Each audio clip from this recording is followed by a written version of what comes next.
Sponsored in part by McKay Transcold, operating the Transcold Express train between California and the Midwest.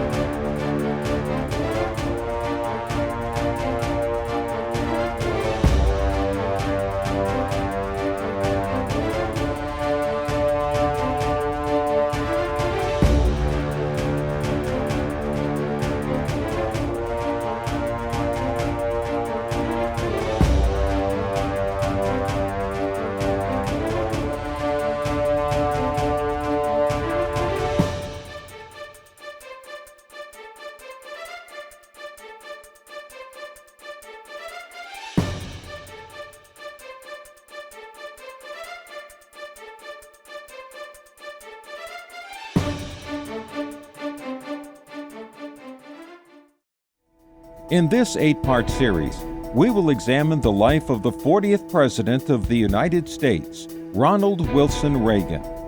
From a small-town Midwestern childhood, spent moving from town to town, growing up under the shadow of an alcoholic father, barely able to support his family, we will chronicle the future president's adolescent years.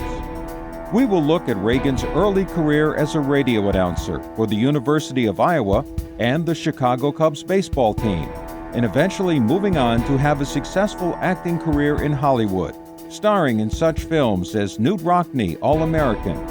We will also take a look at Reagan's role as president of the Screen Actors Guild, including testifying about communist activity within the film industry before Joseph McCarthy's infamous House Un-American Activities Committee. We will track Reagan's early political life, including his years spent as a staunch supporter of Franklin Roosevelt, before eventually switching parties and serving as the 2-term Republican governor of California during the unrest of the late 1960s. Highlighted by his most important speeches, the rest of the series will focus on the presidential years, with a look at the most significant events of Reagan's 8 years in the White House.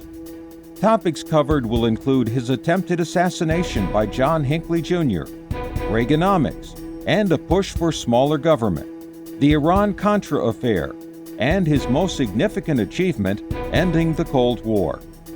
The series will close with a look at Reagan's final years, suffering from Alzheimer's disease, and a last look at the political and historical legacy of his presidency.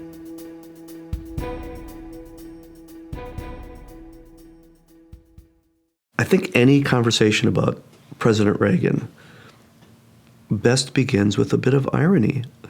How most people who so viscerally opposed him and his policies in the 60s would, in 20 years, be supporting him. Not everyone, of course, but many of the people that derided him would become sort of disciples of, if not him, what he represented.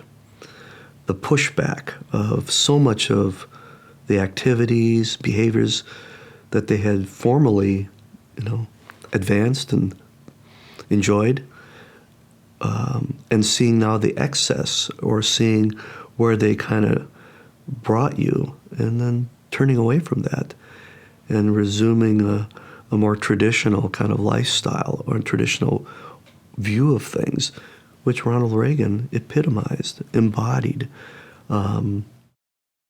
That's a great irony, which if you had told them in the 1960s, they would never have believed you.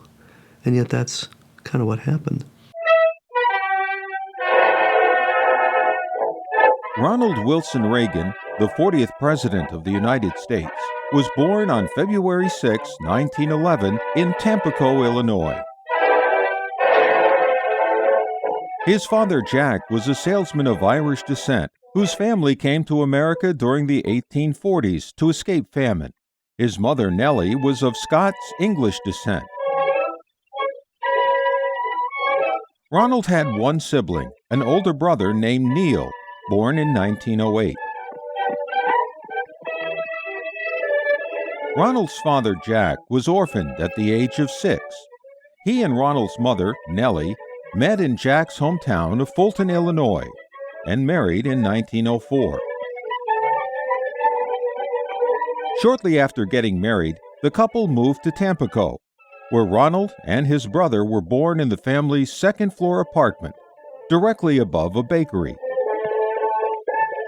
For the first 8 years of Ronald's life, the family moved from town to town, following his father's career as a salesman until 1919, when they finally returned to Tampico.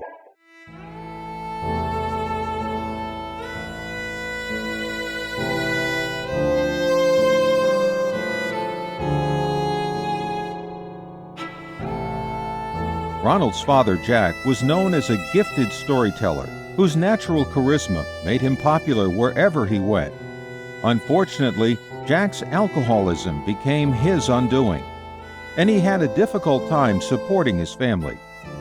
They never owned a house and were often short of money. Ronald would overhear his mother and father having loud arguments, and many times his father would disappear for days at a time.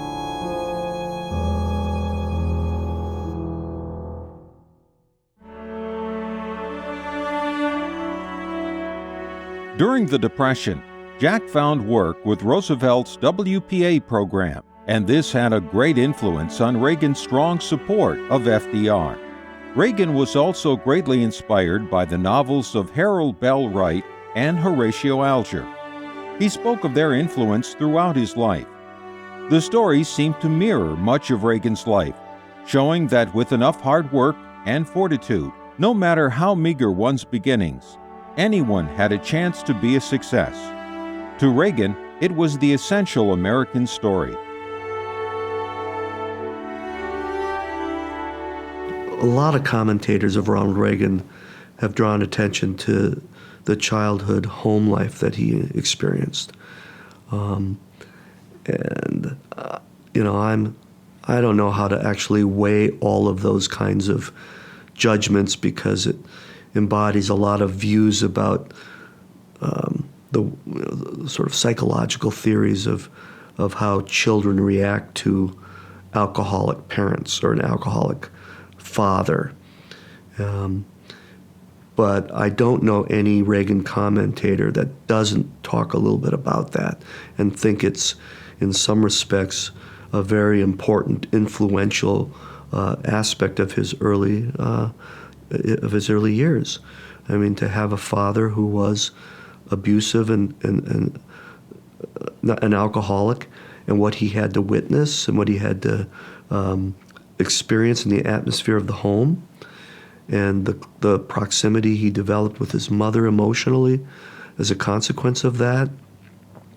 The fact that Ronald Reagan, really won't be a drinker in his life. I mean, that is something he avoids.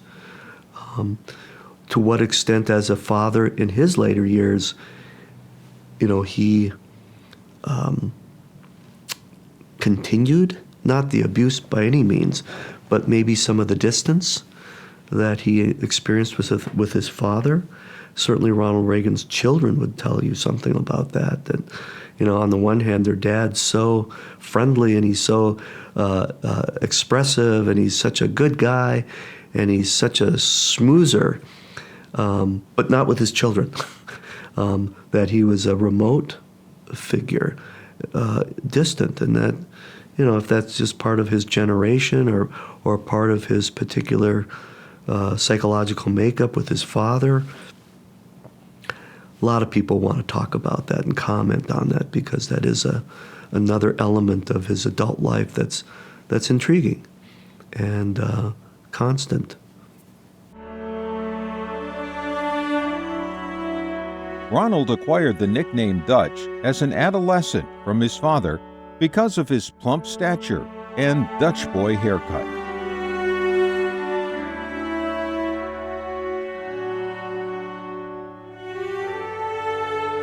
Though Ronald's father held a dim view of life, his mother Nellie was just the opposite, always able to see the best in people.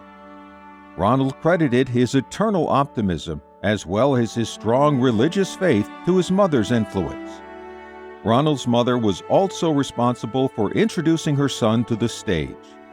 They sometimes appeared together, reading stories or short speeches, and Nellie encouraged Ronald to try out for school and community plays.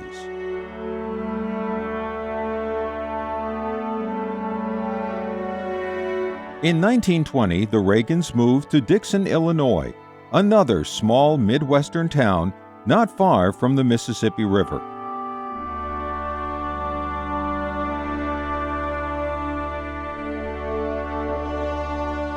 Ronald attended Dixon High School, where he became involved in sports and acting. His first job was as a lifeguard at the Rock River in Lowell Park, just outside of Dixon. As a lifeguard, Reagan performed 77 rescues.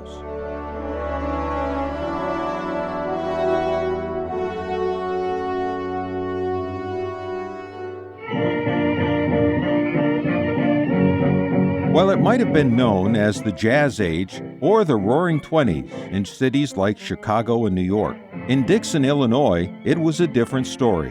It was a simple life, by nature conservative, emphasizing hard work and traditional Christian values. At best, there was only limited exposure to the trends and fashions taking place at the time in bigger cities.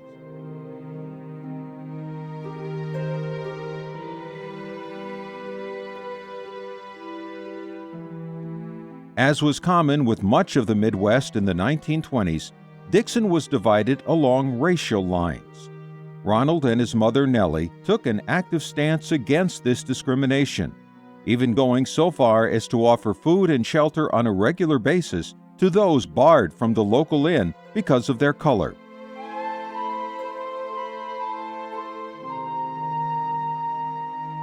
You know, there's the old saying, the child is the father to the man. And it's a kind of helpful, useful model for evaluating the development of people from their childhood to their adulthood. And in Ronald Reagan's instance, you know, some of the experiences he had as a teenager, specifically as a lifeguard, were going to be very formative. I mean, on the one hand, I mean, here's a guy who, you know, is just physically fit, strong. He's noted for saving multiple people from drowning, keeps private sort of track of that record, but publicly, you never know about it. He's so modest. He's not the bragging kind of person. But how it, I think, translated into the development of his character was that, you know, he just began to believe in himself so strongly, just supreme self-confidence. And that, I think, just grew. I mean, and that's a powerful thing for a human being. I mean, oftentimes you'll find yourself in circumstances or rooms or circles where, you know, there's just not a whole lot of that present, and the person who has it stands out. And Ronald Reagan developed that very early on. You know, coming to his beliefs carefully, in his opinion, thoughtfully, deliberately. And then once he had them. And it would be very difficult for him to change on those core things that he was certain about and confident about.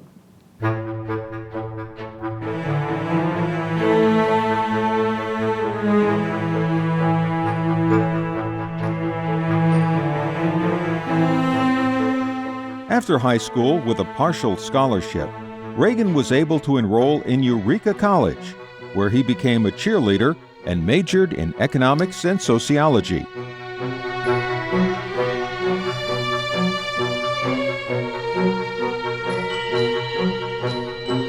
During the school year, Ronald washed dishes in the school cafeteria to help offset the balance of his tuition.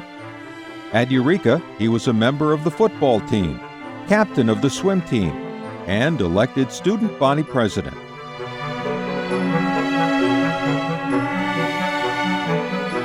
When the school wanted to cut faculty because of budget cuts, Reagan, in his role as student body president, organized a strike. He graduated from Eureka in 1932 with a degree in economics. Ronald Reagan starts out his young adult life as a fan of Franklin Delano Roosevelt. He and his family had lived through the Great Depression. They'd come to see the government, as many folks had, as saving them and saving the country. And Roosevelt was a hero for stepping in during the Great Depression and offering a path out of disaster.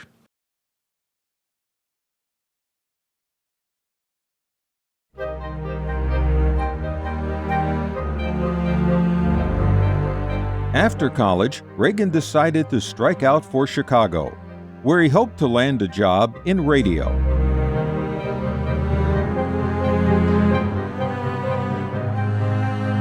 Because it was the height of the Depression and he had no previous experience, he was unable to find work. He finally landed a job in Davenport, Iowa, announcing University of Iowa home games, before finally being hired by a local radio station, WOC, as a sports announcer.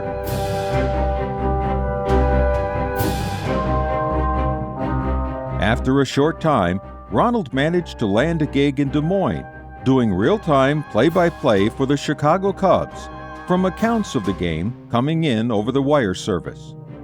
During this period, now old enough to vote, Reagan fell in behind the Democratic nominee, Franklin Delano Roosevelt, who he believed best suited to lead the country out of the Depression. During a 1937 road trip to California with the Cubs, Reagan took a screen test with Warner Brothers that landed him a 7-year contract with the studio. These little stories that you kind of love because they expose the person. When Ronald Reagan flew out to California for a screen test, that was really the first flight he'd had. And, we have to think back. I mean, not everybody's, flying is so common today. It wasn't always that way. It was a bumpy ride. He didn't fly again for 30 years. He was so scared of it, which I think is interesting. I mean, it's just kind of a fascinating little piece that not until he'll run for governor when you kind of have to, obviously, get in some planes. But he never really liked it. And to avoid it for 30 years is a pretty long time.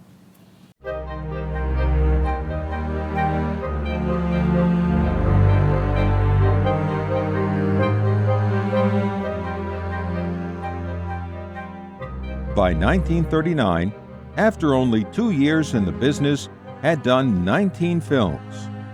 Over time, though, his roles began to improve, with major parts in several successful films, including King's Row, considered to be his best movie, as well as playing the Gipper in Knute Rockne All-American, probably his most famous role. It was during this time that Reagan met the actress Jane Wyman, who would become his first wife. They were married in January 1940 and had their first child, Maureen, in 1941.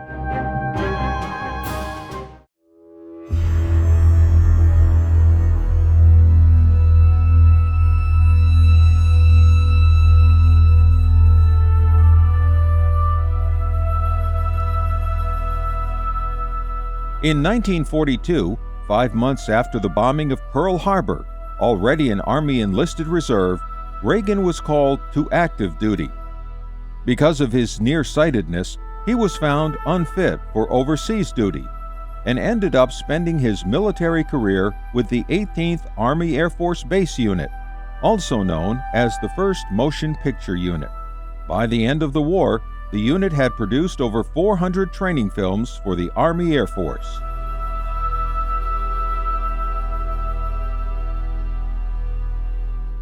In January 1944, Reagan was ordered to temporary duty in New York City to help promote the 6th War Loan Drive.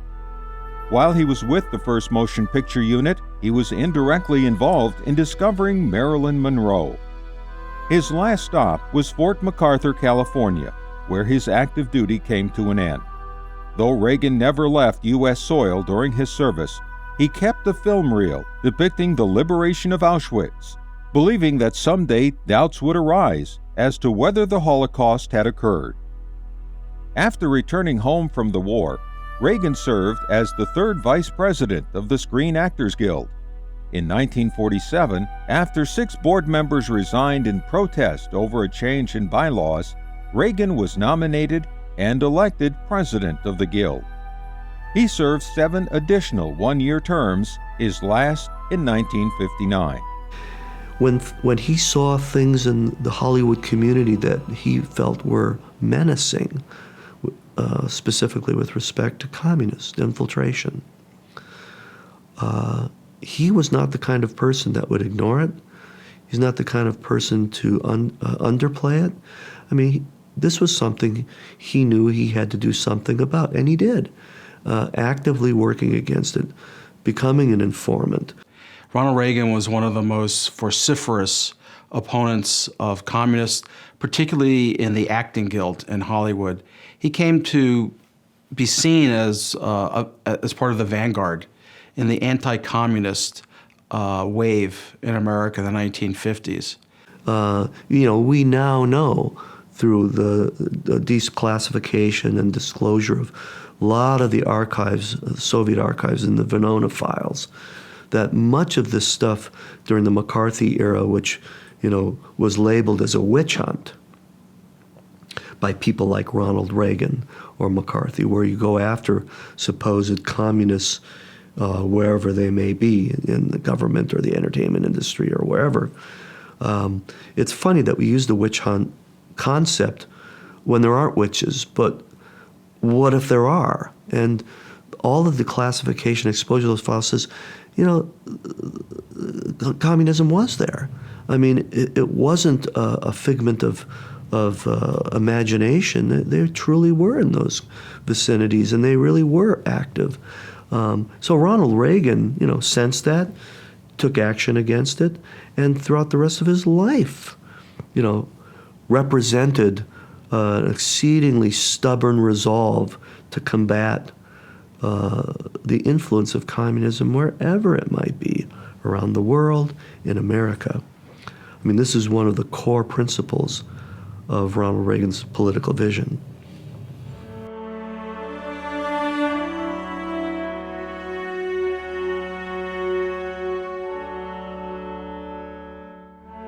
Reagan's first brush with communism came during the Hollywood blacklist era, with the rise of communist activity in the film industry. Both Reagan and his then-wife Jane Wyman provided names of suspected communist organizers to the FBI. Reagan also testified before Joseph McCarthy's House Un-American Activities Committee.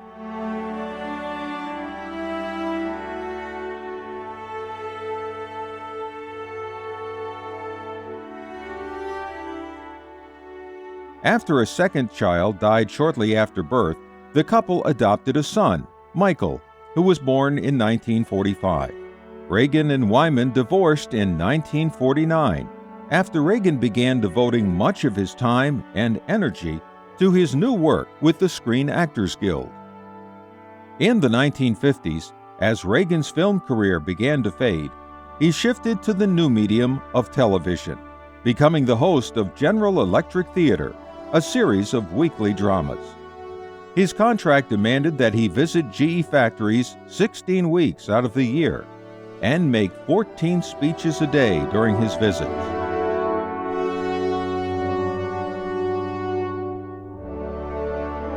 It was during his television work that he met his second wife, Nancy Davis. They married in 1952 and had 2 children, Patty and Ron.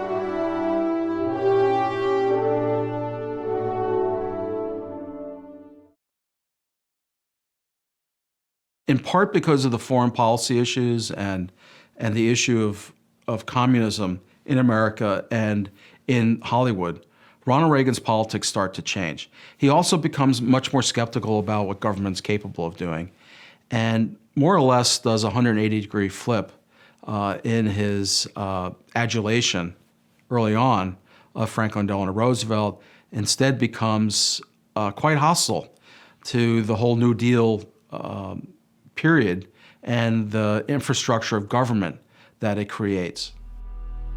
During the 1950s, though still officially a registered Democrat, Reagan began his shift to the right. His GE speeches began to carry a conservative, pro-business message, and in 1952, he supported the Republican candidate for president, Dwight Eisenhower. Finally, in 1962, Reagan formally changed from the Democratic to the Republican Party, stating that he didn't leave the party left him. You know, Ronald Reagan was making a lot of money as an actor, and he saw his wages going away to support big government, as he saw it. And that was just a very personal thing. And Ronald Reagan always made things personal. And again, some people would say that's all he ever understood. He just personalized things and simplified them like that. But for a lot of Americans, that's exactly the way politics are. It's just, you know, do I have enough money to get on the bus? It is personal, and he communicated that because it was real to him. It's not an artifice. The fact that he'd make a couple movies in a year, why would he make a third? Because he's just going to pay it in taxes. There's no doubt in my mind that when he became a governor, or when he became president, I mean, just his involvement in politics were in large part designed to combat these things which he felt were wrong and impediments to America being great. As Ronald Reagan started to get more attention for his political views, he came to the attention in 1964 of Barry Goldwater's campaign. Now, it's very important to appreciate Barry Goldwater as a kind of a turning point in Republican Party politics. Before Barry Goldwater, you'd had a series of Republicans, most notably President Dwight Eisenhower, who was a moderate and who had largely accepted the New Deal that the Democrats and Franklin Delano Roosevelt had passed, and as a result accepted that there would be a sizable role for government. There continued to be a back and forth over budgets, over, I would say, kind of minor tweaking of the government, but the fact that you would have Social Security, that you would have labor board that would be involved in management labor relations, that you would have the government involved in a whole host of other areas. This was a major shift, and the moderate wing of the Republican Party, led by Dwight Eisenhower, accepted that. Barry Goldwater challenged all that. He saw it as a threat to individual liberty, a threat to freedom. Ronald Reagan became his most public spokesperson. Most famously at the Republican National Convention in 1964, in which Ronald Reagan articulated, even better than Barry Goldwater, this view that freedom was at risk in America, and it was time to turn it back. Ladies and gentlemen, we take pride in presenting a thoughtful address by Ronald Reagan. Mr. Reagan. Thank you. Thank you very much.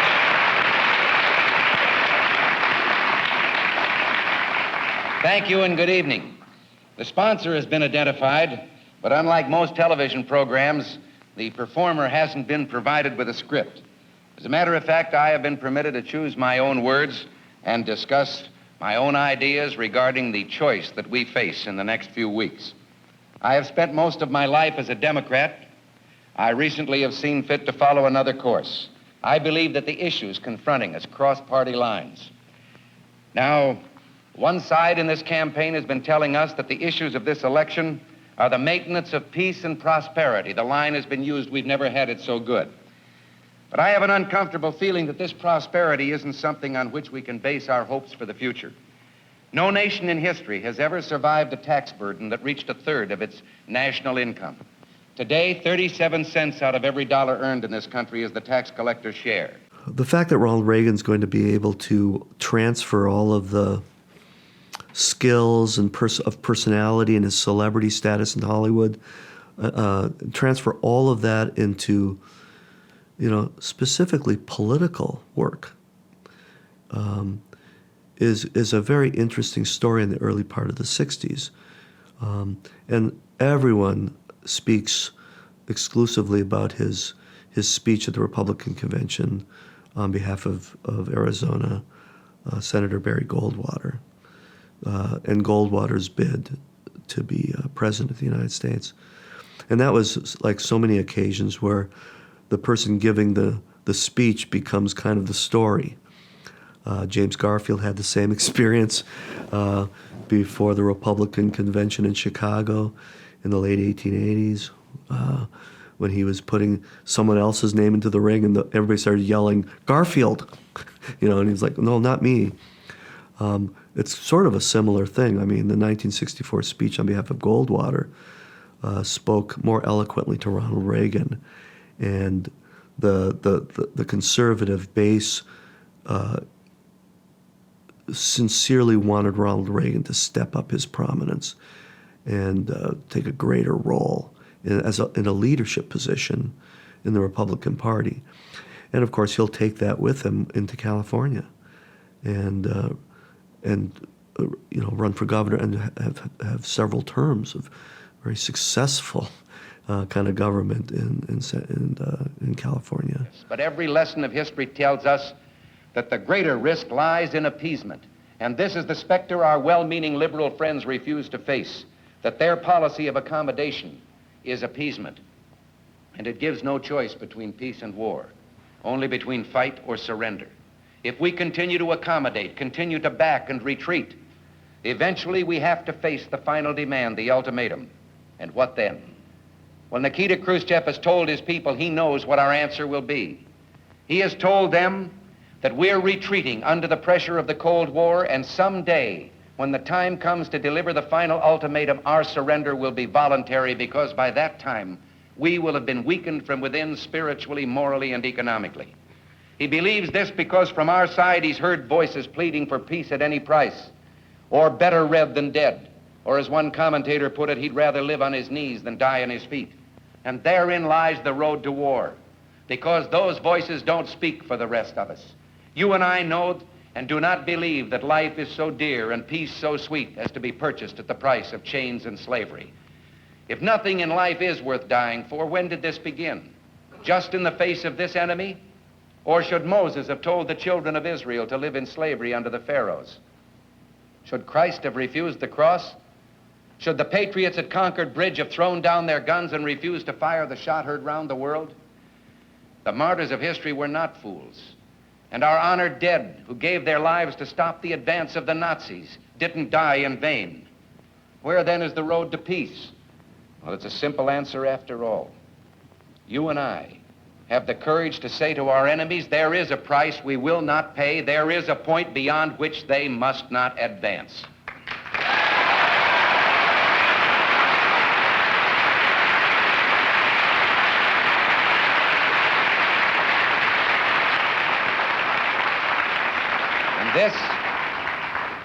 This is the meaning, in the phrase of Barry Goldwater, peace through strength. Winston Churchill said the destiny of man is not measured by material computations.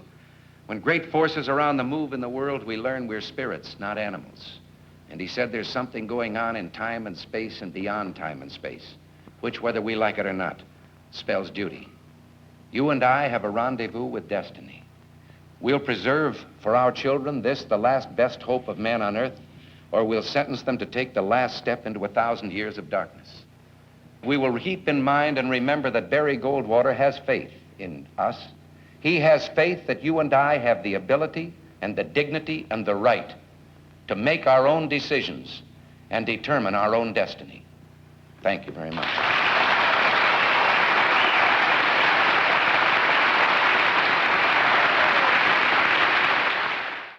Now, Barry Goldwater lost in a landslide to Lyndon Johnson, but that liberty movement within the Republican Party continued.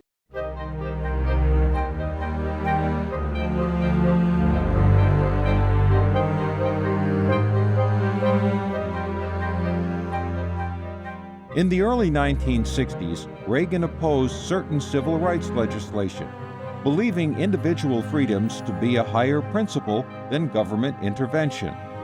He also came out strongly against an early version of what would become Medicare, arguing that the legislation would be a lessening of personal freedoms and eventually lead to socialism.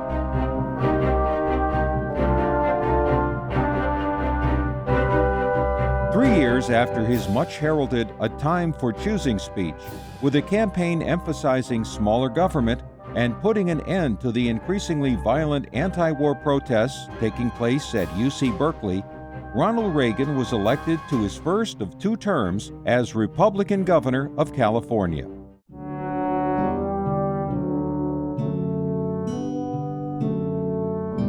During Ronald Reagan's initial term as governor in 1968, he made his first unsuccessful bid for the presidency, behind Richard Nixon. Reagan was re-elected governor of California in 1970, serving a second term before turning his full attention to gaining the presidency.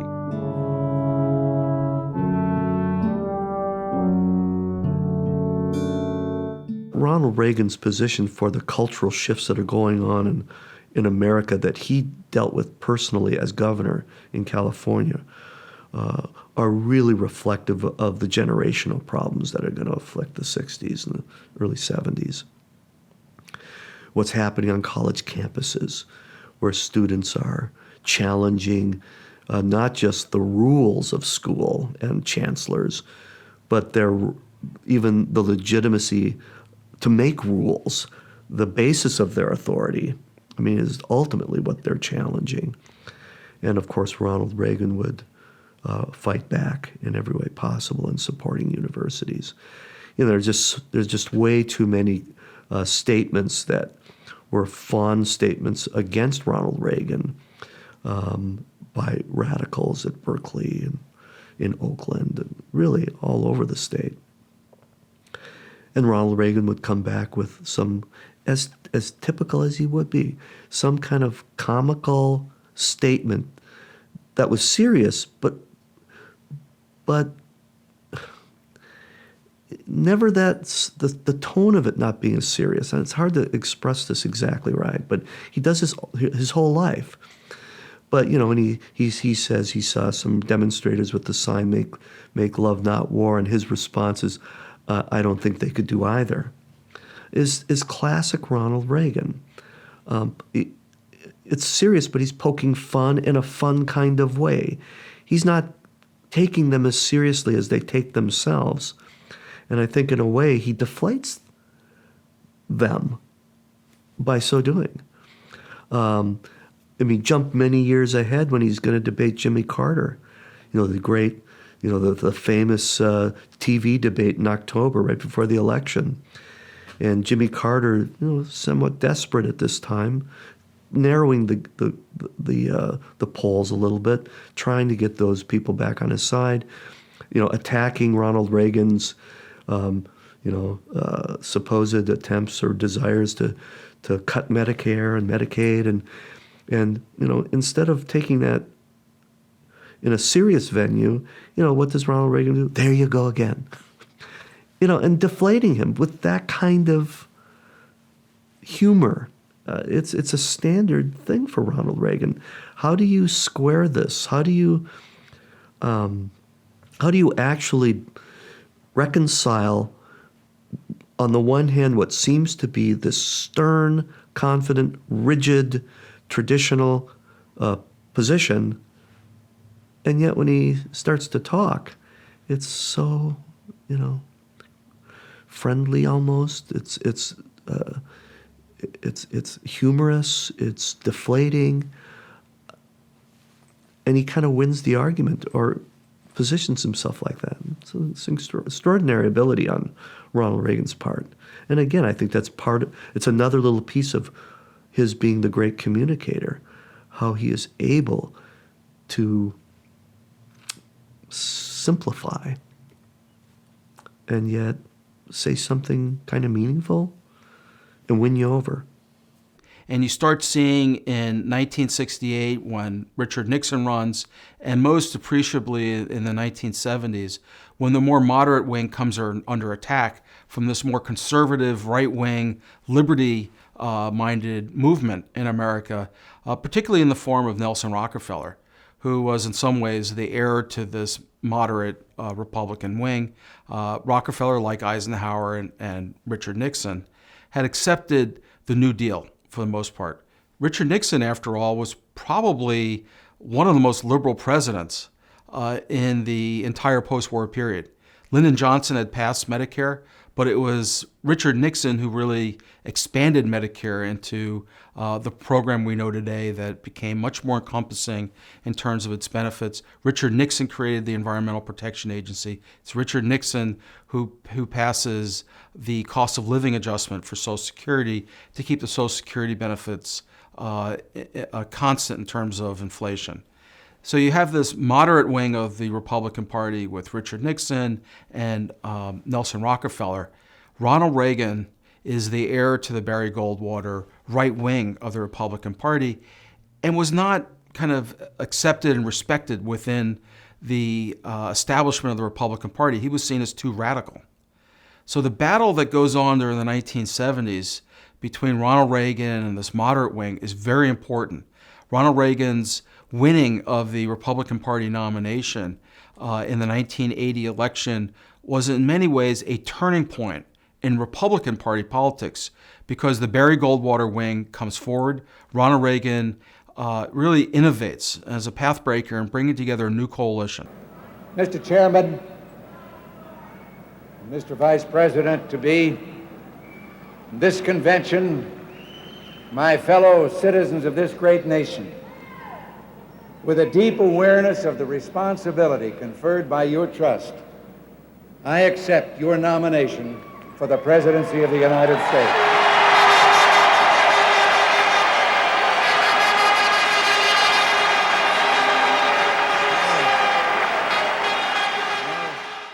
As always, when you talk about politicians on the national stage especially, I mean, you're dealing with so many intangibles.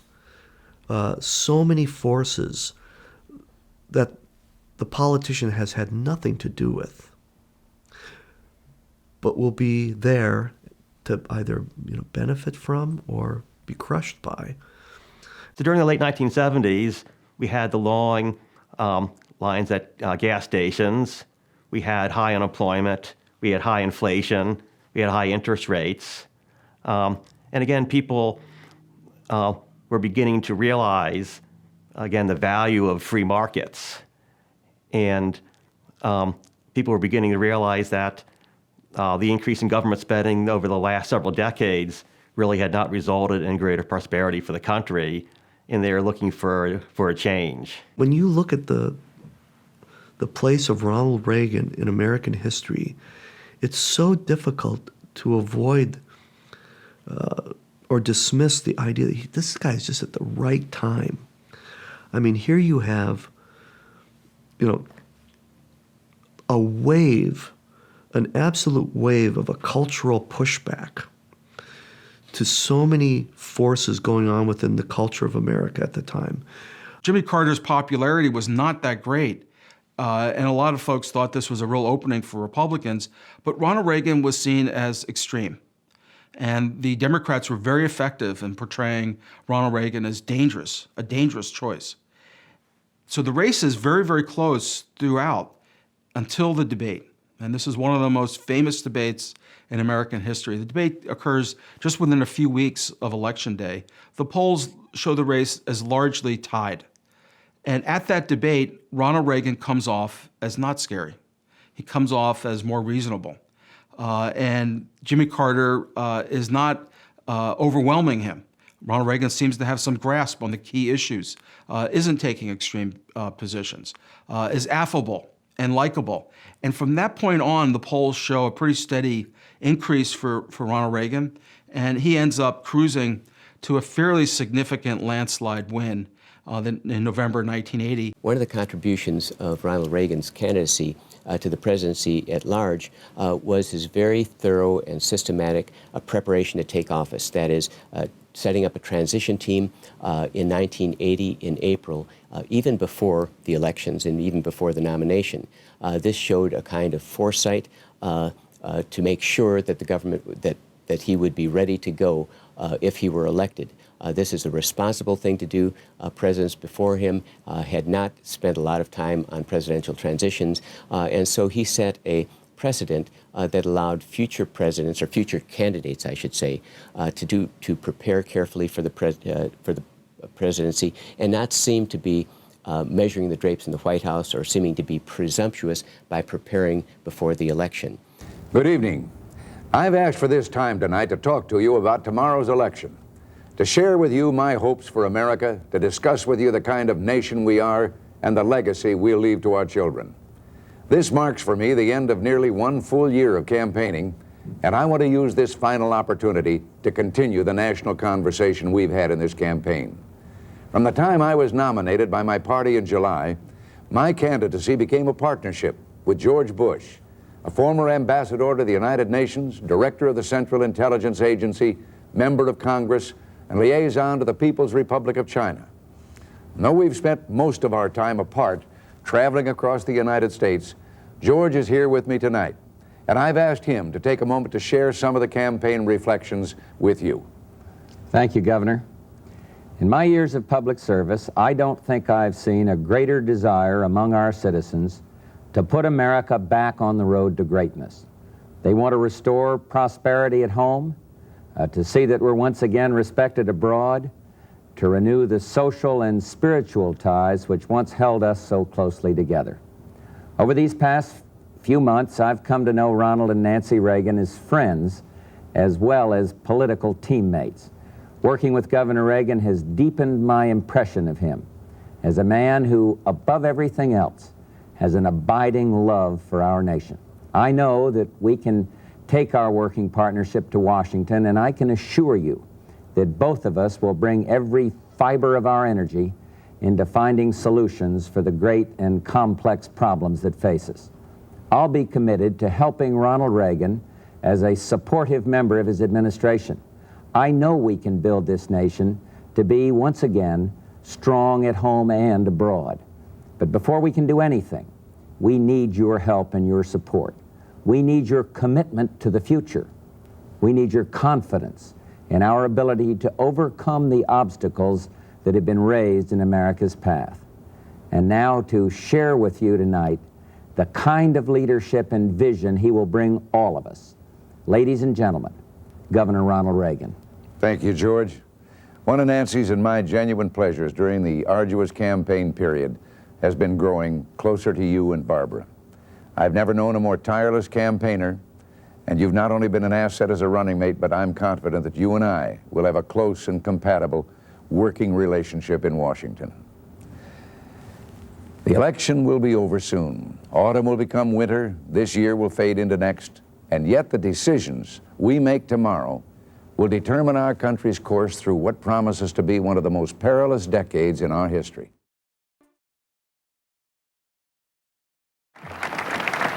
Governor, are you prepared to take the constitutional oath? I am. If you place your left hand on the Bible and raise your right hand and repeat after me, I, Ronald Reagan, do solemnly swear. I, Ronald Reagan, do solemnly swear that I will faithfully execute the office of President of the United States. that I will faithfully execute the office of President of the United States. And will, to the best of my ability, preserve, protect, and defend. Preserve, protect, and defend. The Constitution of the United States. The Constitution of the United States. So help you God. So help me God. May I congratulate you, sir. Mr. President.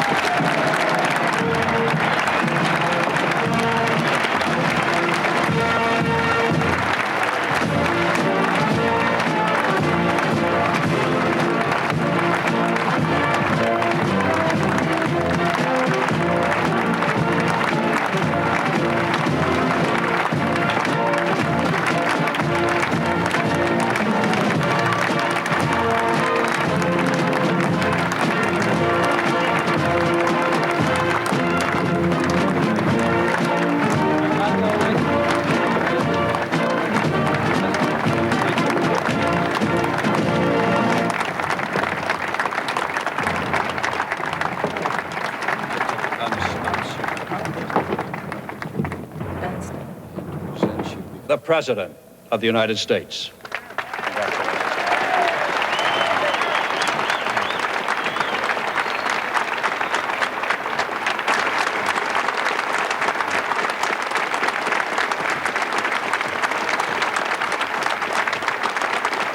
Thank you.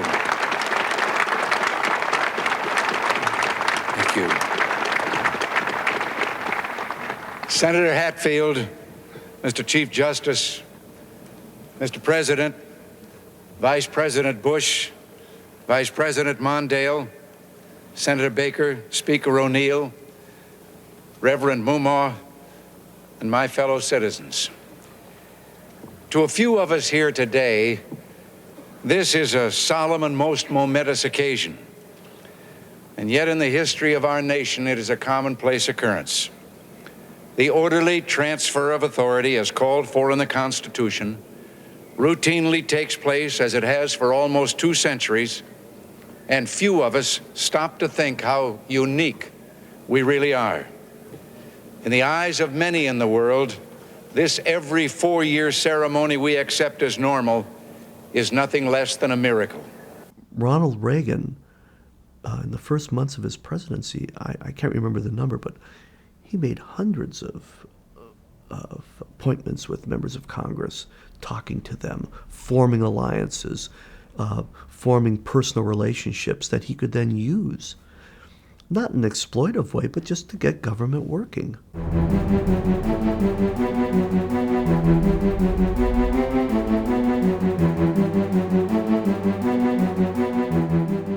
On January 20th, 1981, as Reagan made his inaugural address before the country, the 52 American hostages that had been held by Iran for the past 444 days were set free.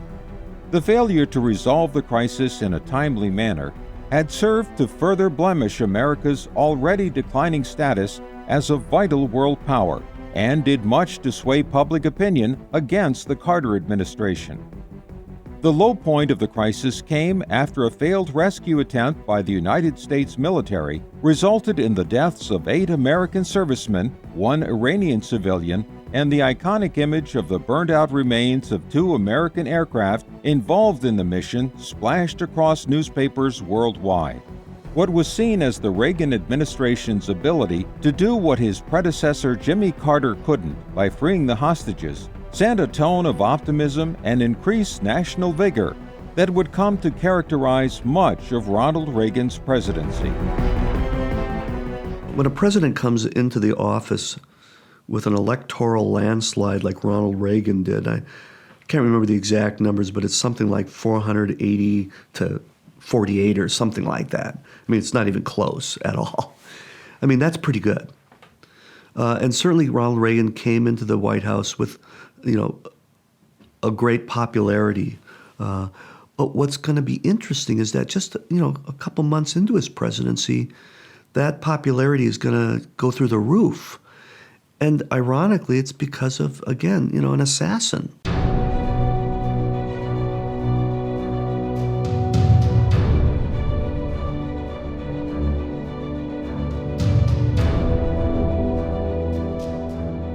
Walking to his limousine after giving a speech at the Washington Hilton Hotel, President Reagan was shot through the lung by John Hinckley Jr.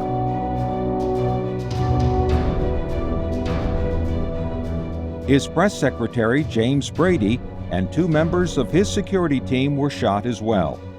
Reagan underwent emergency surgery and, after only 12 days in the hospital, was released to finish his recovery back home.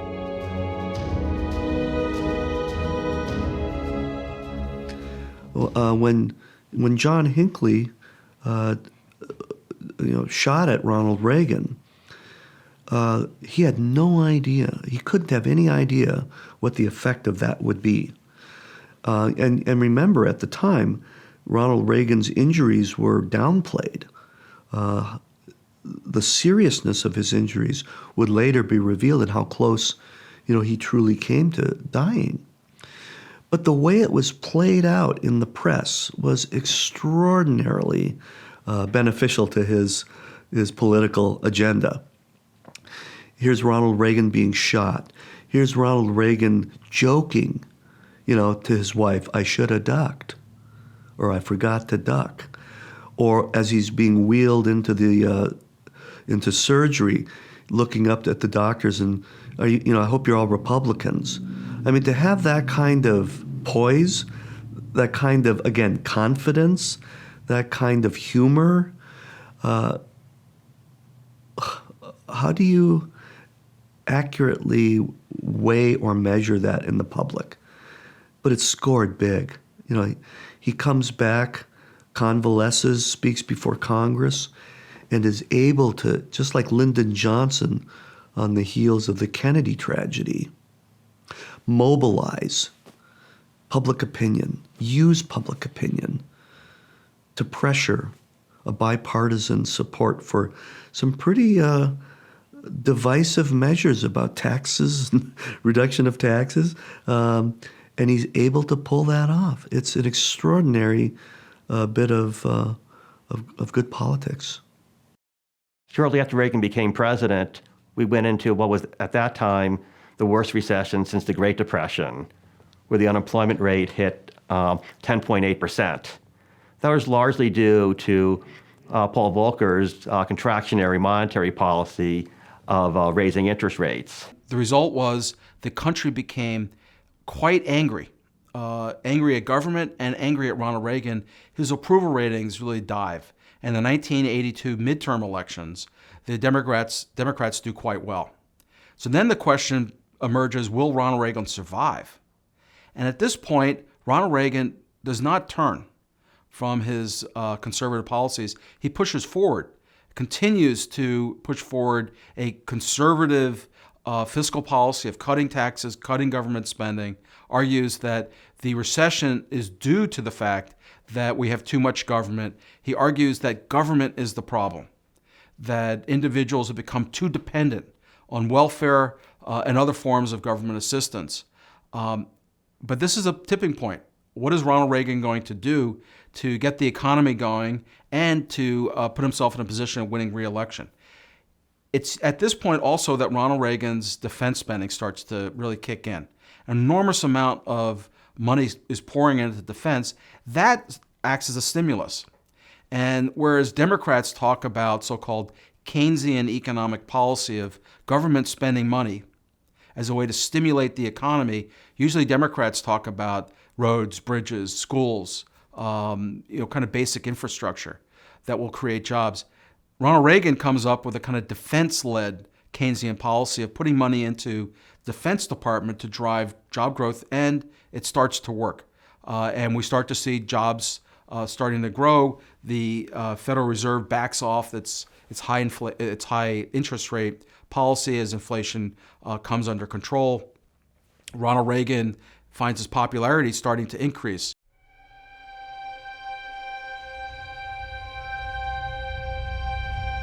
Ronald Reagan was a master politician.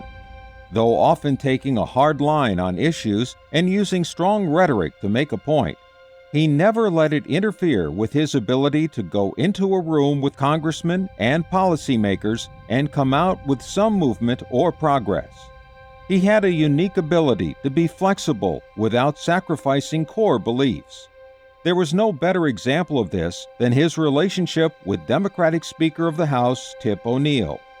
On the opposite side of many key issues, they were almost always able to find their way to common ground and come up with workable solutions. Ronald Reagan was a consummate politician like that. Bipartisan, yeah, he'd talk one way, maybe some strong rhetoric, but that never interfered with his ability to get in the room with congressmen, policymakers, and come out of that meeting without some progress, some movement. He was very, very flexible in some ways without ever sacrificing some core beliefs. Because he could be, on the other hand, on some issues, exceedingly stubborn. And again, surprising his critics, who thought he was just so malleable, he didn't really have anything. I mean, you take, for example, the air traffic controllers. They were part of a union that had endorsed Ronald Reagan in 1980 for the presidency. Government cannot close down the assembly line. It has to provide without interruption the protective services which are government's reason for being. It was in recognition of this that the Congress passed a law forbidding strikes by government employees against the public safety. Let me read the solemn oath taken by each of these employees, the sworn affidavit when they accepted their jobs. I am not participating in any strike against the government of the United States or any agency thereof, and I will not so participate while an employee of the government of the United States or any agency thereof. It is for this reason that I must tell those who fail to report for duty this morning they are in violation of the law, and if they do not report for work within 48 hours, they have forfeited their jobs and will be terminated. End of statement. And Ronald Reagan stares him down, ends up essentially busting the union. The criticism he got from, more intellectual or more informed or the scholarly community, who just dismissed him as an amiable dunce, and again, underestimating how intelligent, not in an intellectual bookish way or pedantic way, but how intelligent he was. How confident he was, how optimistic he was, how certain he was. And it's a funny thing, but certainty often doesn't play well. It's perceived oftentimes as being ill-informed, misinformed, uneducated. And quite often, maybe it is true that in some realms, the specificity or the nuances of a program or an economic policy would not be clear to him.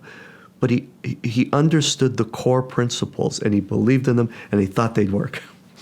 And if you get other people to go along with them, well, then you're a good politician. And he was one of the most excellent politicians in our history as a president. One of Ronald Reagan's greatest assets was his ability to communicate. Now, of course, Ronald Reagan had been an actor, so he was very comfortable in front of a camera, and it was often described as friendly to the president. He would be able to perform to a camera in a way that was warm, that was quite personal. And he had a way of also, through that warm personality, of bringing in surprising allies. The Democratic leader in Congress and the House of Representatives, Tip O'Neill, became a good friend of Ronald Reagan's, and it was based on this kind of personal charm that Ronald Reagan had. The president was also able to use that personality and the communication skills to deflect criticism of him. It was known as the Great Teflon President for being able to kind of bounce the criticism and the bad news off on someone else, or just not allow it to attach to him. He tried to do that with the economy. Didn't work so well because the conditions just weren't very good. And at the end of his presidency, the Iran-Contra episode really tarnished his presidency, and he ends up leaving office much less popular than he had been during earlier periods. Most of his detractors will say that's all he was as president. I mean, he's really the pitchman for this groundswell of, of really determined conservatives. And he's basically the pitchman for that. He's the GE actor on the stage. And there is some truth to that. I mean, his friends would tell you that. It's not just something his critics would suggest. Ronald Reagan was an actor. He loved acting. And he brought that to any political position, but why not? I mean, your position is in so many ways the persuader. You're trying to market policies in the same way you're marketing a product. And who had more experience doing that than Ronald Reagan? And you don't market with complications. You don't go into all the ingredients that went into this product. I mean, you wouldn't have to explain how electricity works in the large order of things. No one cares about that. You're just talking about, in general, layman's terms. And you're the face of that policy. And that's what works. And he understood that very naturally. So as a pitchman, he's perfectly suited for the task. My fellow citizens, I'd like to speak to you tonight about our future, about a great historic effort to give the words freedom, fairness, and hope new meaning and power for every man and woman in America. Specifically, I want to talk about taxes, about what we must do as a nation this year to transform a system that's become an endless source of confusion and resentment into one that is clear, simple, and fair for all. A tax code that no longer runs roughshod over Main Street America, but ensures your families and firms incentives and rewards for hard work and risk-taking in an American future of strong economic growth. No other issue goes so directly to the heart of our economic life.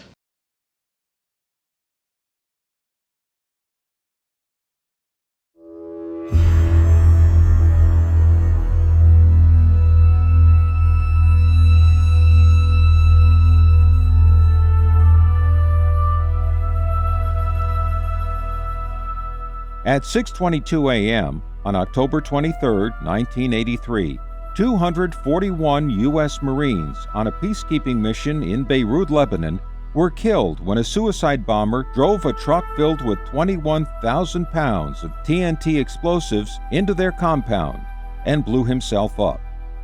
The explosion was described by witnesses as lifting the entire four-story structure off the ground, shearing the cement support columns, and then falling back upon itself.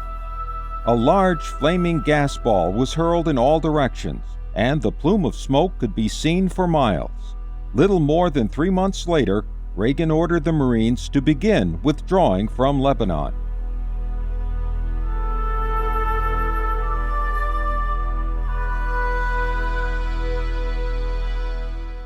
There can be no sadder duty for one who holds the office I hold than to pay tribute to Americans who've given their lives in the service of their country. I extend also the condolences of ourselves and our people through Ambassador Turk to the families of our loyal Lebanese employees who perished in this tragic event along with their American colleagues. You here today, the families of these honored dead, I want you to know I speak for all Americans when I say that we share your sorrow and offer you our heartfelt sympathy. We are in your debt and theirs. Your loved ones served their country with talent and energy, courage and commitment. With your sorrow, you must feel at the same time a pride in their dedication. And we, your fellow citizens, share in that also. These gallant Americans understood the danger they faced, and yet they went willingly to Beirut. The dastardly deed, the act of unparalleled cowardice that took their lives, was an attack on all of us, on our way of life and on the values we hold dear. We would indeed fail them if we let that act deter us from carrying on their mission of brotherhood and peace. It is written, "Blessed be the peacemakers," and they truly were peacemakers. They knew the road they traveled was hard and fraught with peril. They walked that road with cool professionalism and a deep sense of purpose.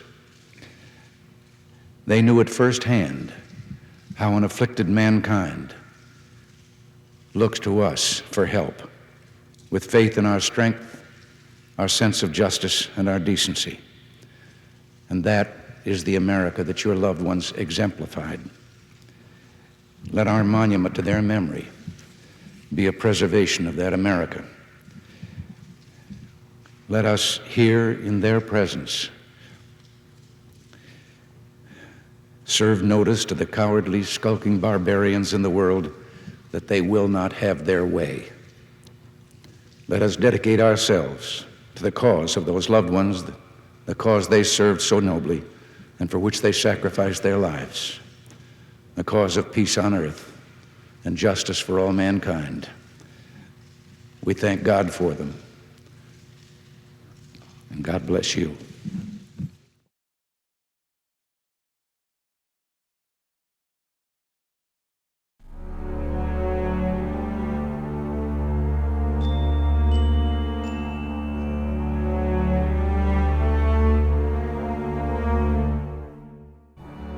Two days after the barracks bombing, Reagan ordered an invasion of Grenada, a small island in the Caribbean, believing the Marxist-Leninist government there was aiding a Soviet-Cuban military buildup that threatened the region.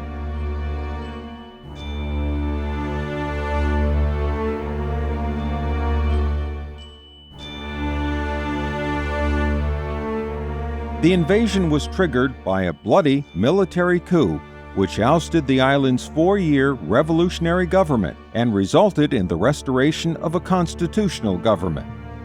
It was the first military operation by U.S. forces since Vietnam, and after several days of intense fighting, resulted in 19 American fatalities and 116 wounded. Operation Urgent Fury resulted in a complete U.S. military victory within a few weeks. Nearly 8,000 U.S. service members participated in the invasion, and over 5,000 Medals of Merit and Valor were issued for the action. The date of the invasion, October 25th, is now a national holiday in Grenada, called Thanksgiving Day.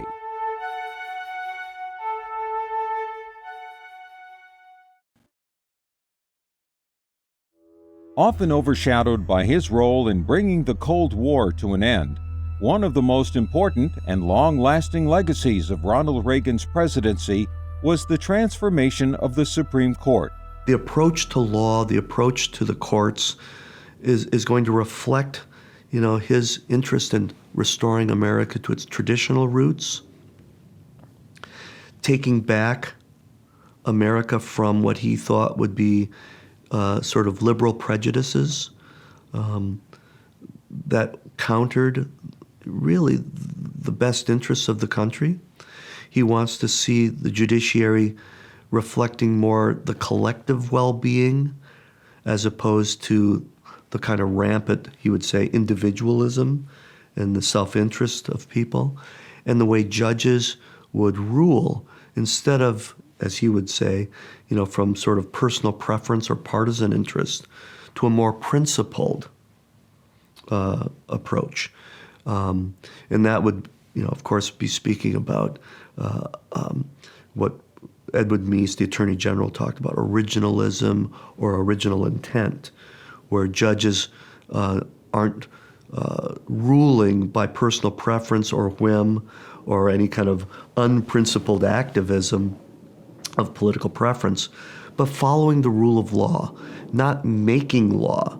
Ronald Reagan wants courts to be what he thought America intended them to be when they, wrote the Constitution. The framers set up this governmental system, that they wanted the courts, and especially the Supreme Court, the federal courts, to be interpretive bodies, not legislative bodies. And this was a standard. This was sort of the standard argument against the courts during the 60s and the Warren era, is that they had become really another legislative branch and really just an auxiliary of the Democratic Party. Well, we're going to take that back. We're going to bring the courts back to a rule of law and a methodology of interpreting the law that brings back the language and the original intent of law and the Constitution. Ronald Reagan's appointments to the courts are going to be amazing. I mean, he will, in terms of naming federal judges, the largest number in American history. at the appellate level, at the federal district level. He will not only appoint more judges, the quality of his appointments is second to none, according to the American Bar Association's rankings. The rankings of the nominees Ronald Reagan makes to all federal courts is astonishingly high. So not only more, but better judges. And then thirdly, not only more better judges, he's also going to appoint a greater diversity of judges. Next to Jimmy Carter, Ronald Reagan will appoint more women and Hispanics to judicial positions than any other president in history. So on that level alone, Ronald Reagan stands in a very small select group of presidents. But then when you sort of focus even more, you look at the people that he put on the United States Supreme Court. And you have to remember how elevated the Supreme Court has become in recent years. I sometimes liken it to the way the country fought over adding a state. And any time a new state was going to be added, there'd just be tremendous commotion because it would unbalance the political equilibrium. If you have free states, too many free states over slave states, the obvious thing, well, the free states are going to dominate. And so anytime a new state was going to be thought of being admitted, there'd just be so much commotion about that. Well, we don't add any more states anymore. That's all settled down. But where that fight continues is when we add someone to the Supreme Court. I think the same kind of combat goes on now in the federal court system, and especially at the Supreme Court, that used to go into adding states. I mean, every vacancy becomes a matter of grave concern as America has gone for answers more and more to the courts rather than to the legislative branch. So if that's true, Ronald Reagan and the conservative movement certainly wants to solidify their holding in that arena. So during Ronald Reagan's administration, he's going to have an opportunity to make several appointments to the Supreme Court. Jimmy Carter didn't have a single instance of that. He did federal appointments at the lower level, but in his single term, he wasn't ever able to make an appointment to the Supreme Court. Ronald Reagan's going to actually make about three, but really four. Potter Stewart's going to resign. Ronald Reagan's going to make a landmark nomination to replace the vacancy of Potter Stewart's departure. And that's going to be Sandra Day O'Connor, the first woman on the Supreme Court. Now, Ronald Reagan had made a campaign promise in a kind of low point of his campaign, and he really needed to rejuvenate it. And he announced that he would, if elected, nominate a woman to the bench. He kept that promise. When he interviewed Sandra Day O'Connor, this legislator and judge from Arizona, he didn't interview anybody else. She was the only one he interviewed for the job, and he liked her right away. Supposedly she charmed him. So this rather young woman, I think she might have been like 51 years old, is going to make history. Ronald Reagan makes history, the first woman on the Supreme Court. And Sandra Day O'Connor is going to become a very powerful figure on the Supreme Court as the court moves forward into more turbulent waters of cultural issues. Re-examining, say, abortion would be a big issue. How would a woman on the court vote on this issue? So Ronald Reagan appointing the first woman is obviously a historic event. But it keeps going. He's going to also have to replace the Chief Justice. Warren Burger is going to resign. And so that position is open.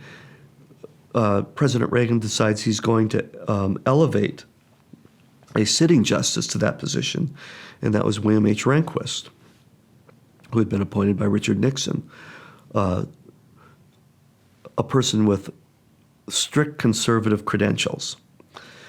So in 1986, Ronald Reagan appoints Rehnquist to move from a regular associate justice position to the chief justice position, which means there's also going to be an opening as an associate justice.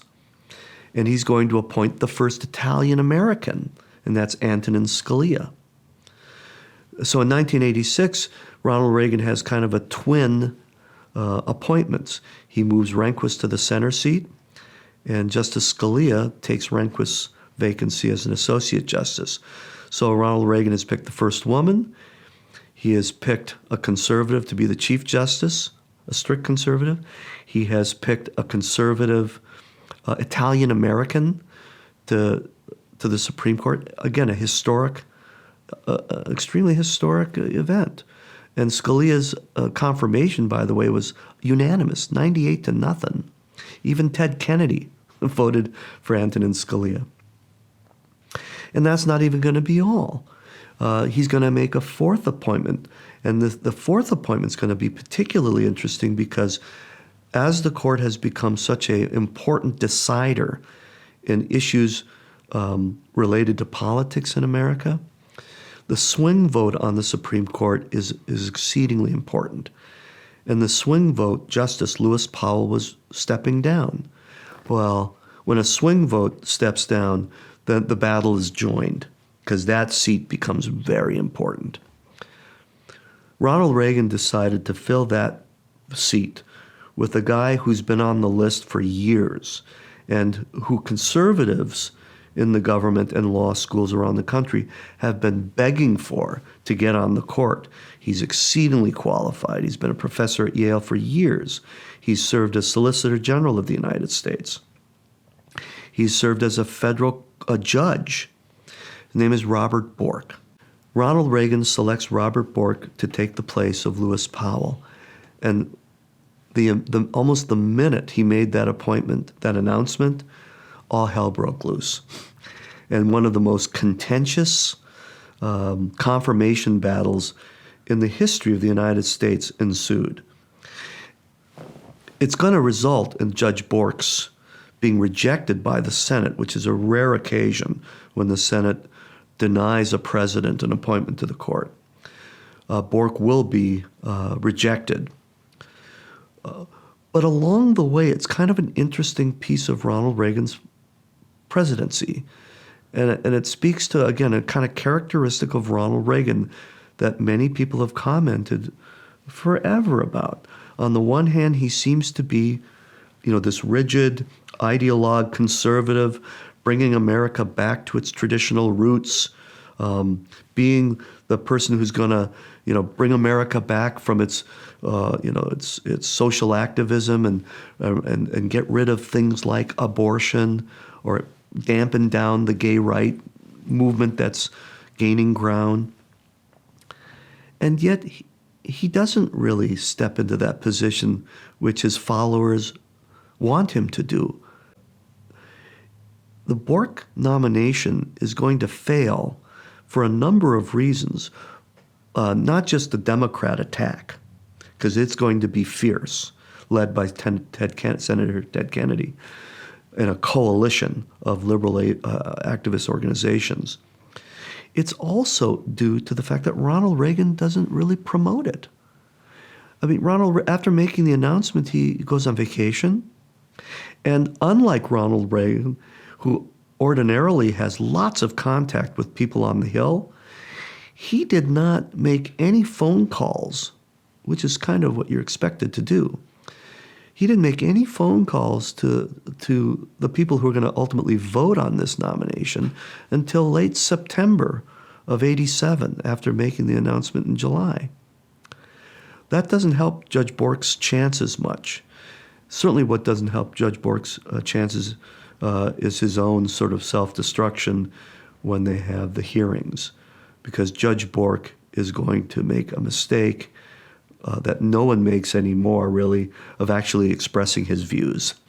And 5 days of televised debate between the senators on the Judiciary Committee and Judge Bork will basically serve as kind of a suicide for Judge Bork, politically speaking. And he's basically going to contribute to his fall on his own. So you end up with Judge Bork not being on the court. Who's going to take his place? Well, people in the Justice Department, especially William French Smith, suggest another judge who's on the D.C. circuit named Doug Ginsburg. He's only 41 years old. Young, conservative judge on the D.C. circuit, it's a powerful circuit. Reagan doesn't really know him at all, but his advisors talk him up pretty well. So he announces Doug Ginsburg's nomination, and almost instantly that is in flames as well. Among other things, people like Nina Totenberg on NPR, tell us that, when he was a student and even as a professor at Harvard, he smoked marijuana. Well, when you have the president's wife, Nancy Reagan, on a major national campaign of saying no to drugs, and then you've got a Supreme Court nominee who took drugs, smoked drugs, that just did not work. And his nomination is going to disappear as well. So you got two strikes. Who's going to take the place of Doug Ginsburg? And here we end up with Ronald Reagan appointing someone that liberal Democrats really quite liked, a California judge, Anthony Kennedy, whose positions, just like Justice O'Connor's, before they were on the bench, were pretty moderate. And conservatives aren't real sure about these appointments. But again, Ronald Reagan, being the individual he is, having core convictions, but being, on the other hand, a very practical politician, appoints Anthony Kennedy, and Kennedy is unanimously approved. So you have four significant appointments to the Supreme Court: Justice O'Connor, Justice Rehnquist to the Chief Justice position, Antonin Scalia, and Anthony Kennedy. Most people thought, oh boy, we finally got the vote tally we need to undo the damage done by the liberal Warren Court. Well, they're going to turn out to be rather surprised. And looking back in hindsight, you look at recent Supreme Court opinions regarding same-sex marriage, or the affirmation of gay rights, or the affirmation of affirmative action in colleges. All of those have been affirmed by Reagan appointees. It's impossible to exaggerate the importance, the long-term enduring importance to the country and to the nature of jurisprudence in this country of Ronald Reagan's appointments to the Supreme Court. Absolutely, hands down, remarkable. And probably, again, not in the way you would have suspected. The great irony, which we speak of at the beginning of Reagan's administration, people that went from being liberal Democrats to conservative Republicans, an anti-communist who's going to forge the great relationship with communists, the conservative president who's going to put on the Supreme Court conservative justices. But what's the final tally? It's extraordinary.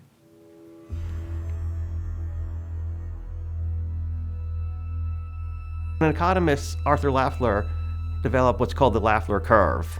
He actually did this at a restaurant over dinner when he was talking with somebody, and actually drew it on a napkin. And the idea behind the Lafleur curve is this. Suppose that the government sets tax rates at 0%.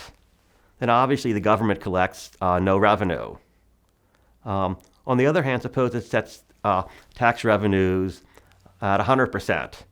Well, then no one has an incentive to work if the government takes it all away anyway. So no one would earn any income, and again, tax revenues would be zero.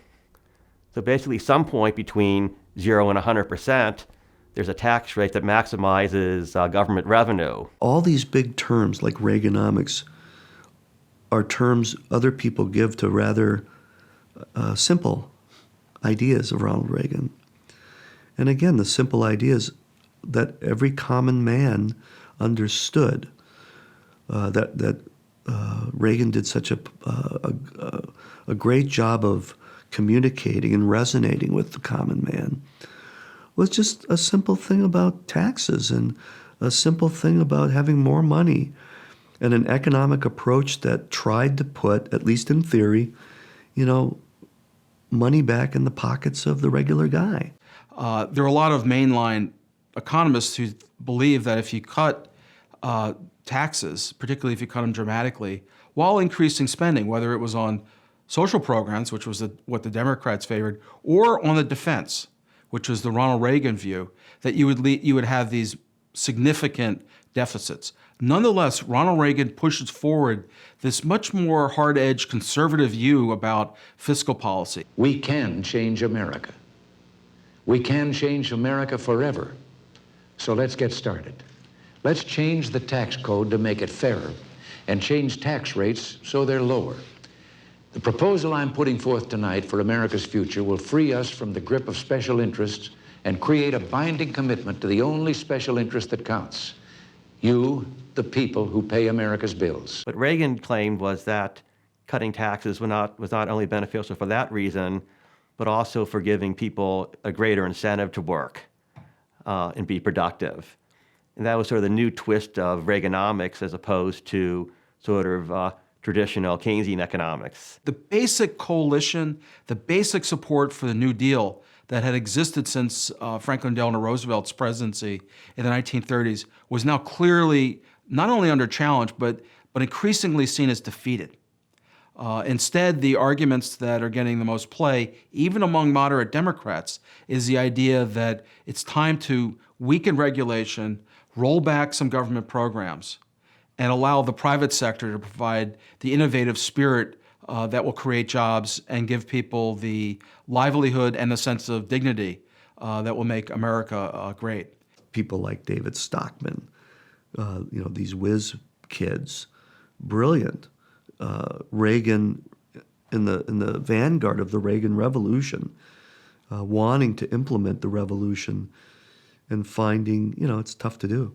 In fact, it's tough to even get Ronald Reagan to really fully embrace it. The entitlement programs that are part of the big government that Ronald Reagan wanted to dismantle. Finally, Ronald Reagan won't dismantle those things. I mean, he'll sound, there'll be like a lot of sound and fury and a lot of tough rhetoric, but it doesn't come to pass. I mean, Ronald Reagan will find, like most presidents do, that those things are very difficult to touch. And Ronald Reagan won't touch them. In the end, the results were mixed. Inflation and unemployment went down during the Reagan years. But with less tax revenue and a 40% increase in defense spending, the federal deficit ballooned. Reagan would later describe the deficit increase as the greatest disappointment of his presidency. He also starts to look at government regulations and sets up a fairly influential, significant effort within the White House to scrub a lot of government regulations to create more opportunities for job growth and for the private sector. At about this time, Ronald Reagan takes on what has been really one of the areas of greatest concern to conservatives, which was Social Security. Ronald Reagan had long believed, as had Barry Goldwater, that Social Security was a quote-unquote Ponzi scheme. Now, Social Security was passed in 1935, and its funding was based on workers, while they're at the, employed, paying payroll. And then that money then gets turned around and passed on to folks who are retired. Ronald Reagan and the conservative wing of the Republican Party believed that that was a Ponzi scheme, that the money was literally not there. Though, of course, the money is not there when you go to the bank and make a deposit. Your money is not there. It goes out in a loan or some other kind of bank transaction. So Ronald Reagan, soon after he comes into office, starts floating the idea of making Social Security voluntary. And all of a sudden, the public starts to wonder, is this guy really the right-wing radical that the Democrats had warned? And at this point, while Ronald Reagan is pushing for his tax cuts, pushing for cutting government spending and government programs, Ronald Reagan has a test of his political instincts, because his beliefs was that Social Security was a problem and should be taken as a mandatory government program into a voluntary program. But his pollster that was working for the White House came back to him and said, Big mistake. We're losing a lot of our support, and as we do that, our entire agenda could become threatened. Ronald Reagan, and this is classic Ronald Reagan, pushed the agenda, pushed it hard, but when he saw a limit to it, he pulled back. And instead, in 1983, Ronald Reagan puts together a famous task force headed by Greenspan, who later becomes the chairman of the Federal Reserve, to go look at Social Security. In a bipartisan manner, they end up strengthening Social Security by increasing taxes a little bit, cutting benefits a little bit. It put the Social Security program into surplus. There was more money coming in than going out for decades. This is a classic Ronald Reagan episode because it shows him pushing his right-wing agenda, but being pragmatic when the results, either from the political arena or from the policy arena, tell me it's not going to work. The poet called Miss Liberty's torch the lamp beside the golden door. Well, that was the entrance to America, and it still is. And now you really know why we're here tonight. The glistening hope of that lamp is still ours. Every promise, every opportunity is still golden in this land. And through that golden door, our children can walk into tomorrow with the knowledge that no one can be denied the promise that is America. Her heart is full. Her door is still golden, her future bright. She has arms big enough to comfort and strong enough to support. For the strength in her arms is the strength of her people. She will carry on in the 80s unafraid, unashamed, and unsurpassed. In this springtime of hope, some lights seem eternal. America's is. Thank you. God bless you, and God bless America.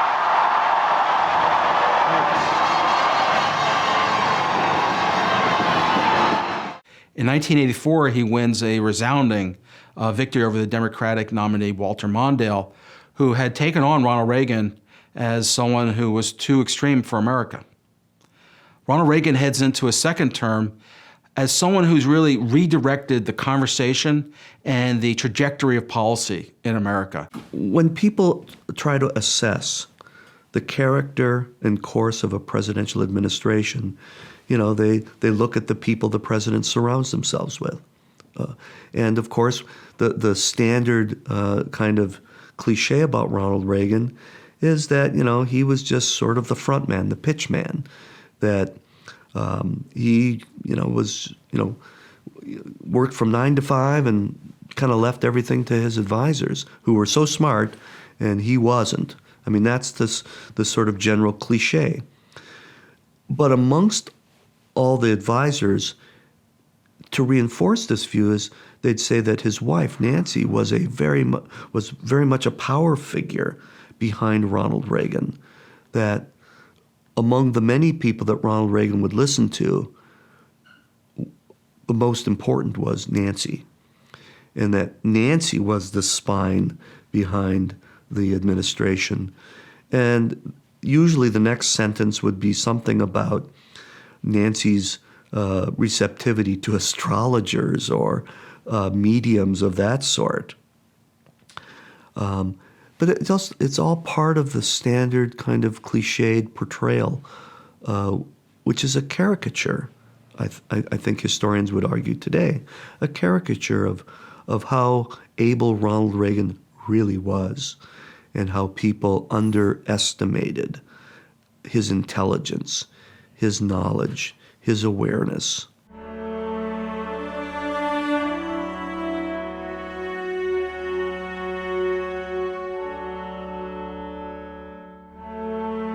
This is not to say, though, that Nancy Reagan didn't play a large role in her husband's presidency. Spearheaded by a Just Say No to Drugs campaign led by his wife in 1986, Reagan signed a $1.7 billion drug enforcement bill. Nancy was a tireless promoter of the campaign, touring the country, speaking at schools and churches, and appearing on television talk shows, using her position as First Lady to draw attention to the issue. Though it is impossible to make a direct correlation, recreational drug use decreased during the 1980s. The bill itself centered its efforts on stronger law enforcement efforts, minimum penalties, and greater public awareness. In the nearly 30 years since its enactment, over 50% of incarcerations have been for drug-related offenses.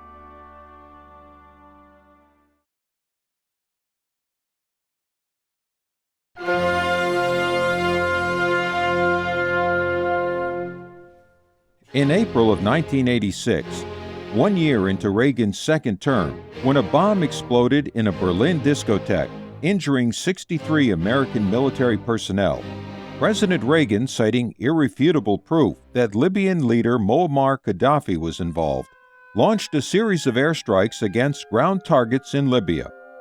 Codenamed Operation El Dorado Canyon, the airstrikes were a joint effort of the U.S. Navy, Air Force, and Marine Corps. They resulted in an estimated 40 Libyan casualties and 1 U.S. plane shot down, killing 2 airmen.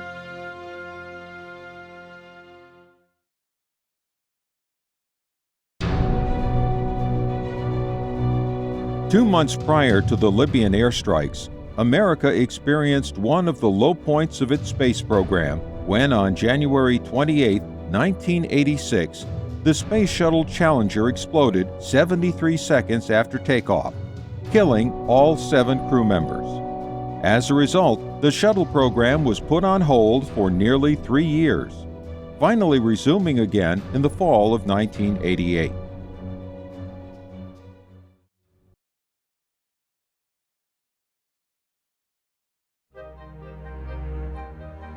That same year, 1986, Ronald Reagan faced the largest scandal to occur during his presidency, when it was discovered that covert arms sales to Iran were being used to fund anti-communist Contras in Nicaragua, an act that had been specifically outlawed by Congress.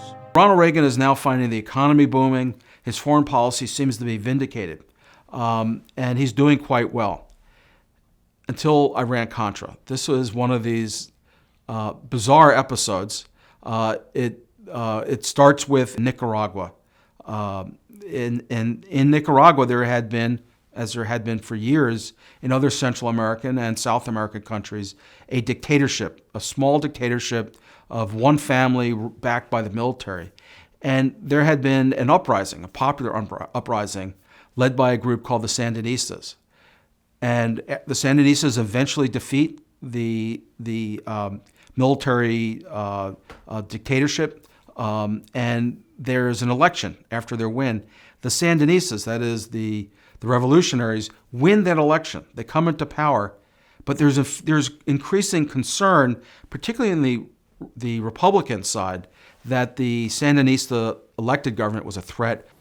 Ever since he came into office, President Reagan was concerned about the Sandinista government in Nicaragua. They were leftists, they were communists, and President Reagan thought that they were a threat to the United States.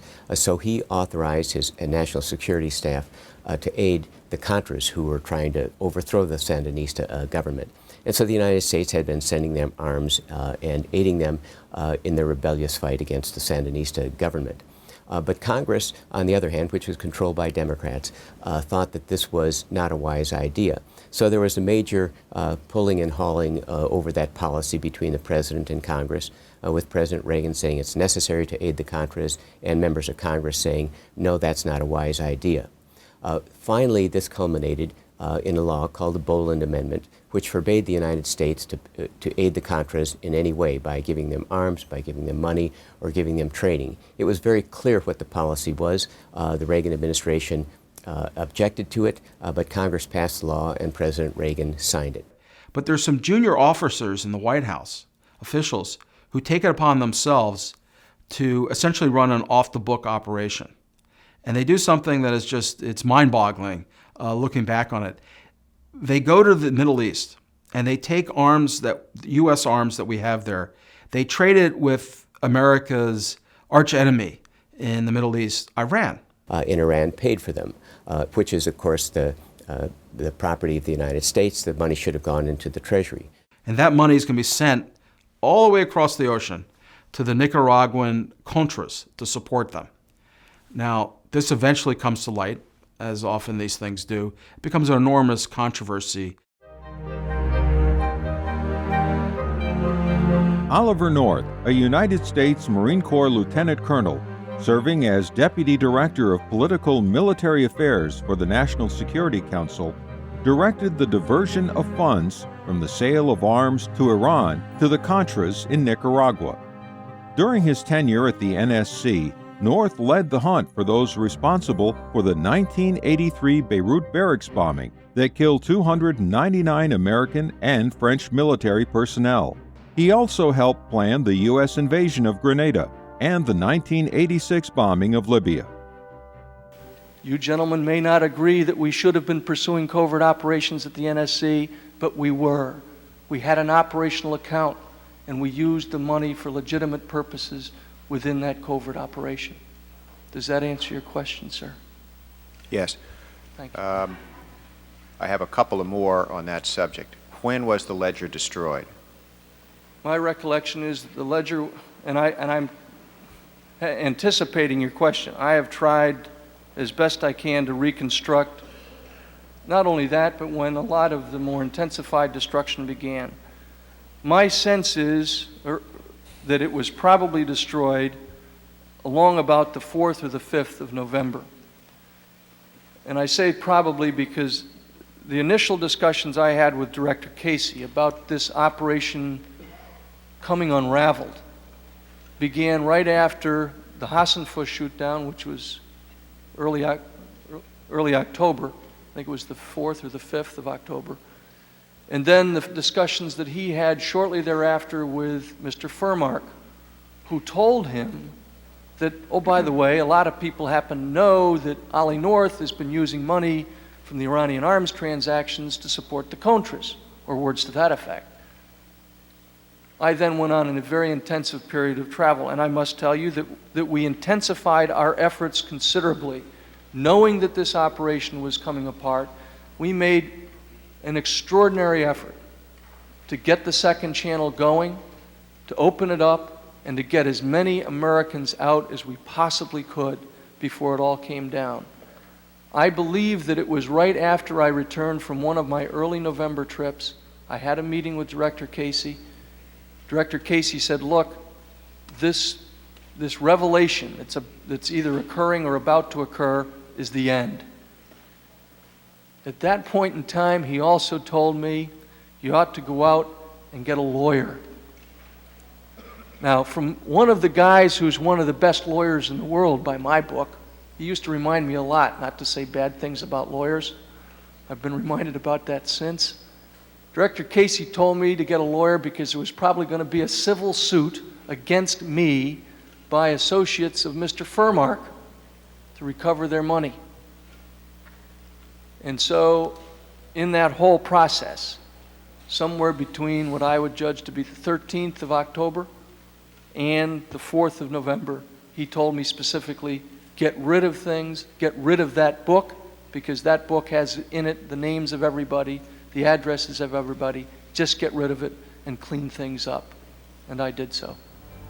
Though North was convicted on 3 counts of felony for his involvement in the Iran-Contra affair in 1990, with the help of the American Civil Liberties Union, the convictions were vacated by an appeals court, who found that a witness in the trial may have been impermissibly affected by his immunized congressional testimony. Very embarrassing for Ronald Reagan. It takes up much of the last year of his presidency, and I think from the view of historians, tarnished his presidency. As we dug into what happened, it became clear that the president really was not on top of things, that there were a number of officials who ended up being indicted and convicted for their roles in either the activities that led to the trading of arms for money for the Contras, or ended up being convicted for perjury, that is, lying about what the government was doing. President Reagan, however, was able to survive this crisis in the presidency by saying that he did not know about it. He opened up the records for the investigation. He appointed the Tower Board to investigate it, and there was no proof no proof ever came out that President Reagan knew about this ahead of time. Very bad episode. The one interesting historical footnote here is that a member of Congress named Dick Cheney, was served on a committee in Congress that investigated this Iran-Contra episode. Now, the committee was controlled by the Democrats, but there was a minority report.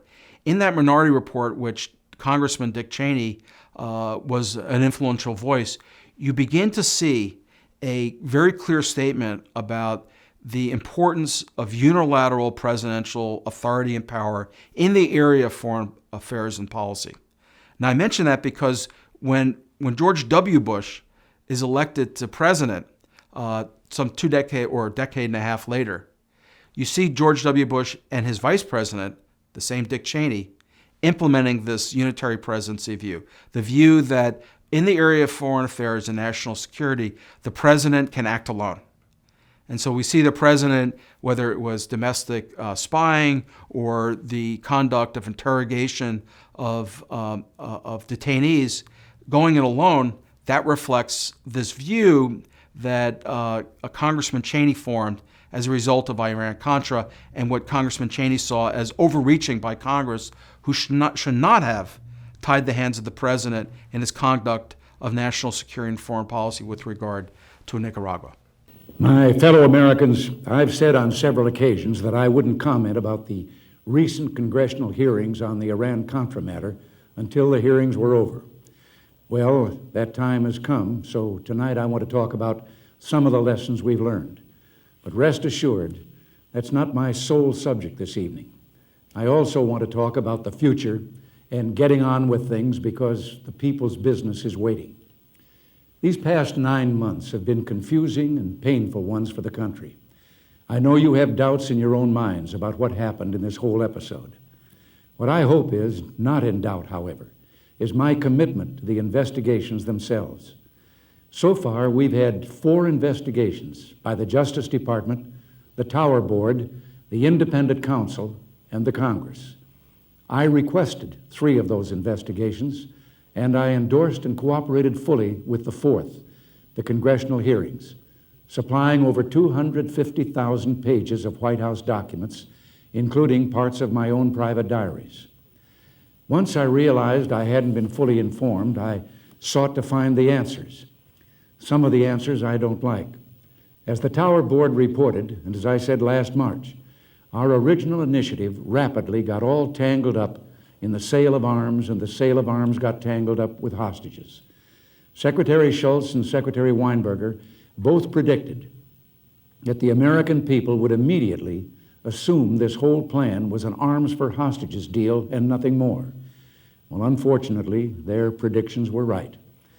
As I said to you in March, I let my preoccupation with the hostages intrude into areas where it didn't belong.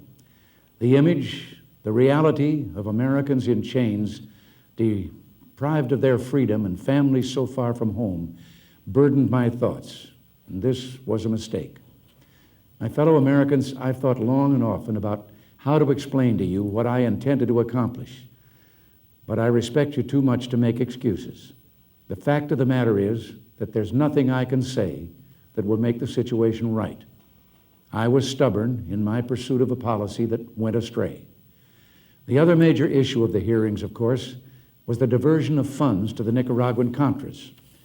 Colonel North and Admiral Poindexter believed they were doing what I would have wanted done, keeping the democratic resistance alive in Nicaragua.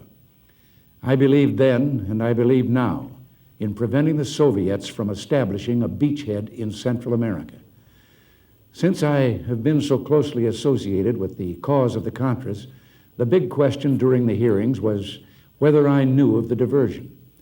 I was aware the resistance was receiving funds directly from third countries and from private efforts, and I endorsed those endeavors wholeheartedly. But let me put this in capital letters. I did not know about the diversion of funds. Indeed, I didn't know there were excess funds. Yet the buck does not stop with Admiral Poindexter, as he stated in his testimony. It stops with me. I am the one who is ultimately accountable to the American people. The Admiral testified that he wanted to protect me, yet no president should ever be protected from the truth. No operation is so secret that it must be kept from the Commander-in-Chief. I had the right the obligation to make my own decision. I heard someone the other day ask why I wasn't outraged. Well, at times, I've been mad as a hornet. Anyone would be. Just look at the damage that's been done and the time that's been lost. But I've always found that the best therapy for outrage and anger is action. I've tried to take steps so that what we've been through can't happen again, either in this administration or future ones. But I remember very well what the Tower Board said last February when it issued this report. It said the failure was more in people than in process. We can build in every precaution known to the world. We can design the best system ever devised by man. But in the end, people are going to have to run it. And we will never be free of human hopes, weaknesses, and enthusiasms. Let me tell you what I've done to change both the system and the people who operate it. First of all, I've brought in a new and knowledgeable team. I have a new national security advisor, a new director of the CIA, a new chief of staff here at the White House. And I've told them that I must be informed and informed fully. In addition, I adopted the Tower Board's model of how the NSC process and staff should work, and I prohibited any operational role by the NSC staff in covert activities. The report I ordered reviewing our nation's covert operations has been completed. There were no surprises. Some operations were continued and some were eliminated because they'd outlived their usefulness.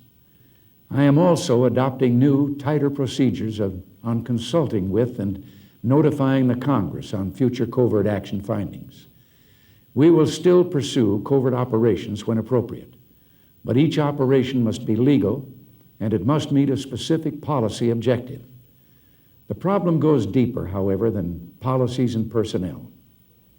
Probably the biggest lesson we can draw from the hearings is that the executive and legislative branches of government need to regain trust in each other. We've seen the results of that mistrust in the form of lies, leaks, divisions, and mistakes. We need to find a way to cooperate while realizing foreign policy can't be run by committee. And I believe there's now the growing sense that we can accomplish more by cooperating. And in the end, this may be the eventual blessing in disguise to come out of the Iran-Contra mess. But now, let me turn to the other subject I promised to discuss this evening, the future. And you remember at the time, terms like he's the Teflon president. Like whatever bad stuff occurred, he wouldn't be blamed to the extent that it's, I mean, that's not that he wouldn't be blamed. It wasn't his fault. I mean, it didn't come to his responsibility. Someone else is responsible for this, not Ronald Reagan. And that just really was irritating to people who didn't like any of his stuff. You know, and his critics would talk about that quite a lot. You know, Ronald Reagan, you know, sleeping during meetings. But all he'd have to do is turn it around with a little quip. And he'd get away with it. You know, what he'd say is like, oh yeah, those events gave me many sleepless afternoons. You know, and that's how he passes that off. And he would. So dips and doodles always through his administration, highs and lows, never an even keel. But the popularity remained. And he didn't seem to be personally damaged by these incidents. The committee appointed by the president to investigate the charges found no direct evidence of his involvement.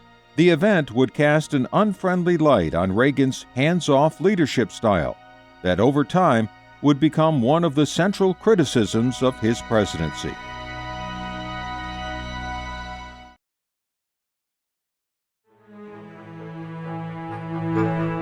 From the end of World War II, with the dividing of post-war Germany, and the first inklings of what would soon become known as the Cold War, through to the final collapse of Communist Russia in the late 1980s, each president has approached the Cold War differently. Beginning with Harry Truman's doctrine of containment, the U.S.'s initial Cold War stance was to offer aid to any country offering resistance to Soviet encroachment. This doctrine was inspired by the increased anti-West sentiment developing in the Middle East, in particular, Soviet attempts to agitate Egypt and Syria to gain control over the Suez Canal.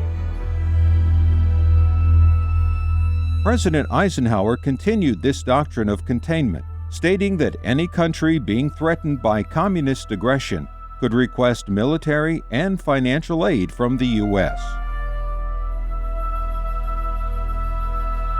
With the presidency of John Kennedy, the United States experienced the first direct Soviet threat to its own soil, specifically through socialist and communist-inspired revolutions in Latin America and Cuba.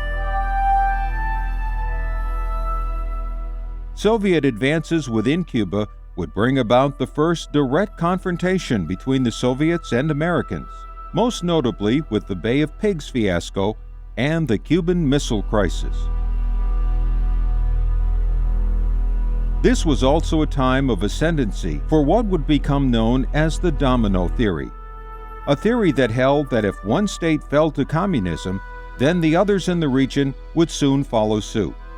A theory that would lead to America becoming an active military participant in areas like Vietnam and Cambodia, and would ratchet up the ideological posturing between America and the Soviets to new heights. This country, therefore, continues to require the best defense in the world, a defense which is suited to the 60s. This means, unfortunately, a rising defense budget, for there is no substitute for adequate defense, and no bargain basement way of achieving it. It means the expenditure of more than $15 billion this year on nuclear weapons systems alone, a sum which is about equal to the combined defense budgets of our European allies. But it also means improved air and missile defenses, improved civil defense, a strengthened anti-guerrilla capacity, and of prime importance, more powerful and flexible non-nuclear forces. For threats of massive retaliation may not deter piecemeal aggression, and a line of destroyers in a quarantine or a division of well-equipped men on a border may be more useful to our real security than the multiplication of awesome weapons beyond all rational need.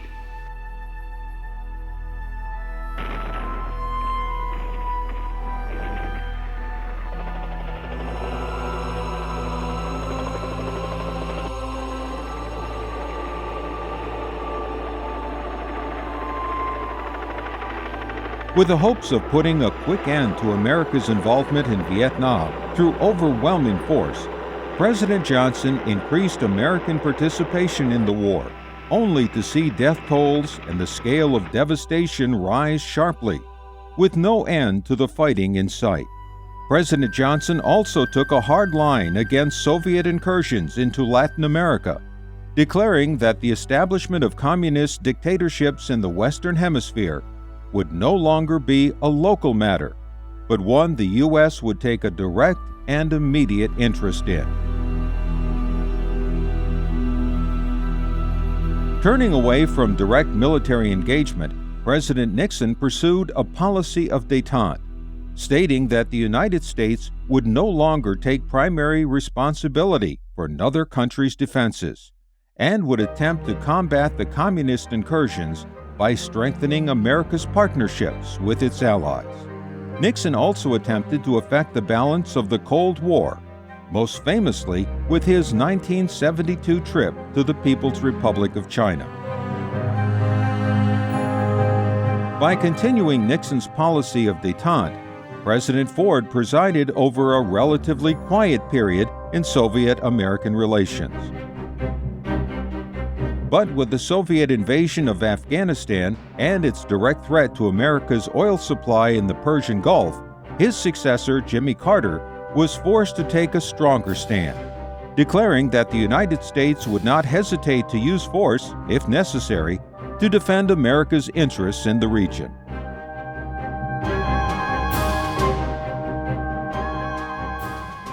Ronald Reagan had been a fierce anti-communist during the 1950s and 60s. This was an important part of his political persona, and he often used his rhetoric to attack communism. When he became president, he continued. He gave speeches that were very hostile to the Soviet Union.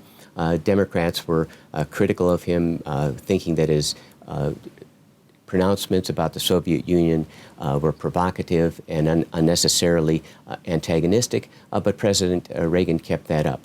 And certainly anyone who has lived through those years will remember that in the mid-'80s there was great concern about the prospect of a third world war. My fellow Americans, thank you for sharing your time with me tonight. The subject I want to discuss with you, peace and national security, is both timely and important. Timely because I've reached a decision which offers a new hope for our children in the 21st century, a decision I'll tell you about in a few minutes. And important because there's a very big decision that you must make for yourselves. This subject involves the most basic duty that any president and any people share, the duty to protect and strengthen the peace. At the beginning of this year, I submitted to the Congress a defense budget which reflects my best judgment and the best understanding of the experts and specialists who advise me about what we and our allies must do to protect our people in the years ahead. That budget is much more than a long list of numbers, for behind all the numbers lies America's ability to prevent the greatest of human tragedies and preserve our free way of life in a sometimes dangerous world. It is part of a careful, long-term plan to make America strong again after too many years of neglect and mistakes. Our efforts to rebuild America's defenses and strengthen the peace began 2 years ago when we requested a major increase in the defense program. Since then, the amount of those increases we first proposed has been reduced by half through improvements in management and procurement and other savings. The budget request that is now before the Congress has been trimmed to the limits of safety. Further deep cuts cannot be made without seriously endangering the security of the nation. The choice is up to the men and women you've elected to the Congress, and that means the choice is up to you. Tonight, I want to explain to you what this defense debate is all about and why I'm convinced that the budget now before the Congress is necessary, responsible, and deserving of your support. And I want to offer hope for the future. But first, let me say what the defense debate is not about. It is not about spending arithmetic. I know that in the last few weeks you've been bombarded with numbers and percentages. Some say we need only a 5% increase in defense spending.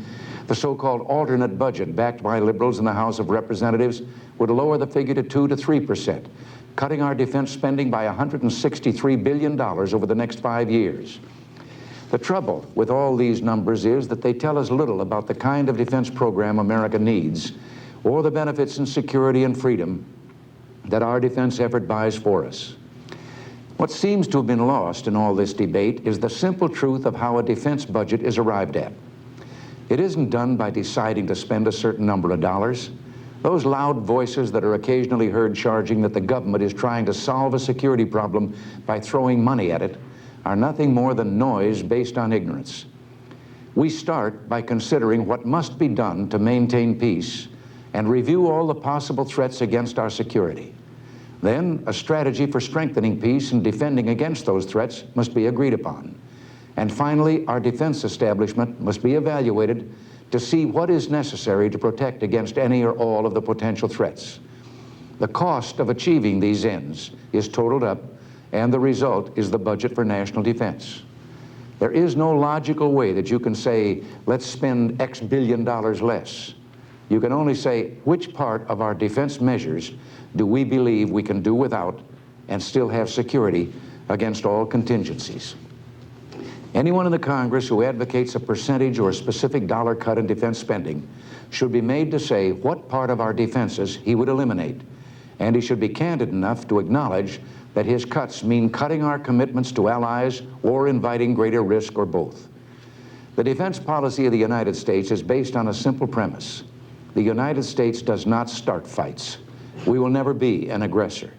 We maintain our strength in order to deter and defend against aggression, to preserve freedom and peace.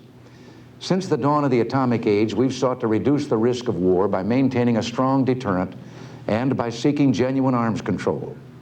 Deterrence means simply this: making sure any adversary who thinks about attacking the United States or our allies or our vital interests concludes that the risks to him outweigh any potential gains. Once he understands that, he won't attack. We maintain the peace through our strength. Weakness only invites aggression. This strategy of deterrence has not changed. It still works. But what it takes to maintain deterrence has changed. It took one kind of military force to deter an attack when we had far more nuclear weapons than any other power. It takes another kind now that the Soviets, for example, have enough accurate and powerful nuclear weapons to destroy virtually all of our missiles on the ground. Now, this is not to say that the Soviet Union is planning to make war on us, nor do I believe a war is inevitable. Quite the contrary. But what must be recognized is that our security is based on being prepared to meet all threats. There was a time when we depended on coastal forts and artillery batteries because with the weaponry of that day, any attack would have had to come by sea. Well, this is a different world, and our defenses must be based on recognition and awareness of the weaponry possessed by other nations in the nuclear age. We can't afford to believe that we will never be threatened. There have been 2 world wars in my lifetime. We didn't start them, and indeed did everything we could to avoid being drawn into them. But we were ill prepared for both. Had we been better prepared, peace might have been preserved. For 20 years, the Soviet Union has been accumulating enormous military might. They didn't stop when their forces exceeded all requirements of a legitimate defensive capability, and they haven't stopped now. During the past decade and a half, the Soviets have built up a massive arsenal of new strategic nuclear weapons, weapons that can strike directly at the United States. As an example, the United States introduced its last new intercontinental ballistic missile, the Minuteman III, in 1969. And we're now dismantling our even older Titan missiles. But what has the Soviet Union done in these intervening years? Well, since 1969, the Soviet Union has built 5 new classes of ICBMs and upgraded these 8 times. As a result, their missiles are much more powerful and accurate than they were several years ago, and they continue to develop more, while ours are increasingly obsolete. The same thing has happened in other areas. Over the same period, the Soviet Union built 4 new classes of submarine-launched ballistic missiles and over 60 new missile submarines. We built 2 new types of submarine missiles and actually withdrew 10 submarines from strategic missions. The Soviet Union built over 200 new backfire bombers, and their brand new Blackjack bomber is now under development. We haven't built a new long-range bomber since our B-52s were deployed about a quarter of a century ago, and we've already retired several hundred of those because of old age. Indeed, despite what many people think, our strategic forces only cost about 15% of the defense budget. Within the Soviet Union, there was increasing decay and challenges. The system was no longer producing jobs, the economy was no longer growing, the cost of the empire that the Soviet Union had built, which included not only Russia, but a series of satellite countries in Eastern Europe, Cuba, and elsewhere, was just simply too costly. He felt it was necessary to fight the Cold War, that he believed the U.S. was behind during the Cold War and was in danger of Soviet domination. So to meet this threat, he greatly expanded government spending on defense. The impetus for Reagan's decision to increase defense spending and to frontally challenge the Soviet Union was ideology and philosophy. Ronald Reagan, for decades, had been virulently anti-communist. He saw the Soviet Union as an existential threat to freedom. And as he moves through the political process and eventually becomes president, that is one of his core beliefs. And he received quite a bit of criticism by Democrats and among some Republicans who believe that through a process of so-called détente, you could reach understandings with the Soviet Union and avert nuclear disaster of each country firing its weapons at each other. Ronald Reagan never really fully subscribed to that. He believed that the Soviet Union was an inherent threat, and in describing the Soviet Union as an evil empire, it really cut to the core of his own belief system.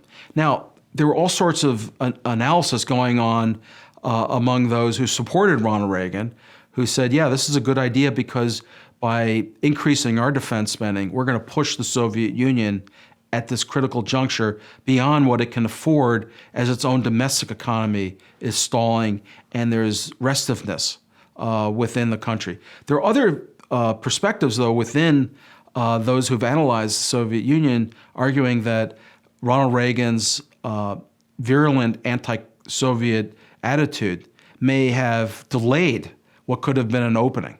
If you kind of look at the full arc of American-Soviet relations, you'd see that back in the 1940s, during World War II, America and the Soviet Union, along with England, had formed a close alliance. The Soviet Union had taken on the brunt of the German Nazi fighting force and defeated it at enormous cost. Just millions of Soviet citizens had died to take on that German fighting force. And there had been moments, even after World War II, where there were efforts to try to create a post-war pact.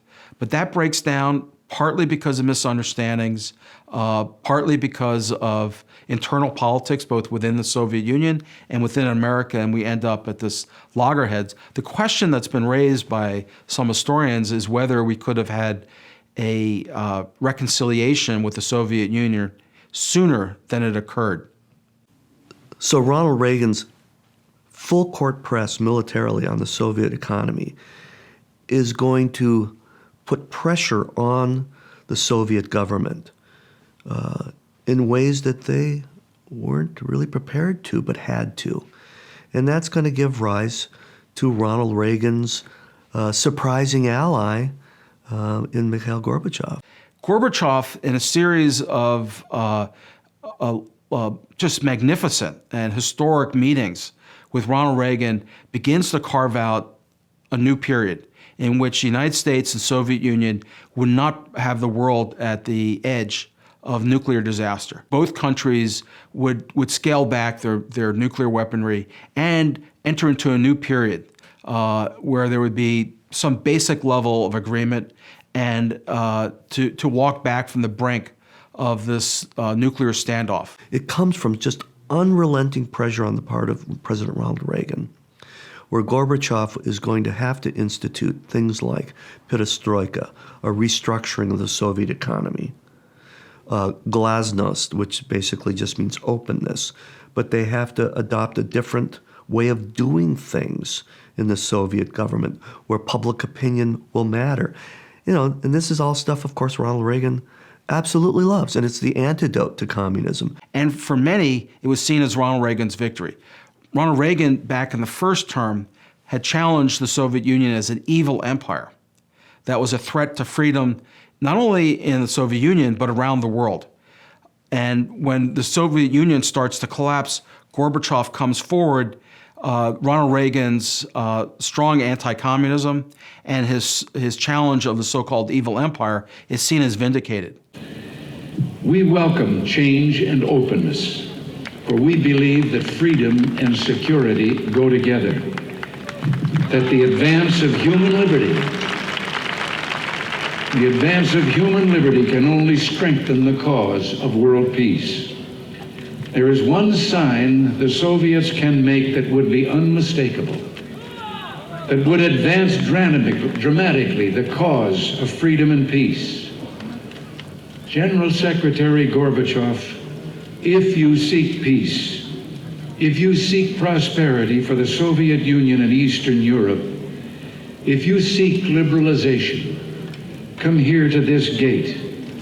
Mr. Gorbachev, open this gate.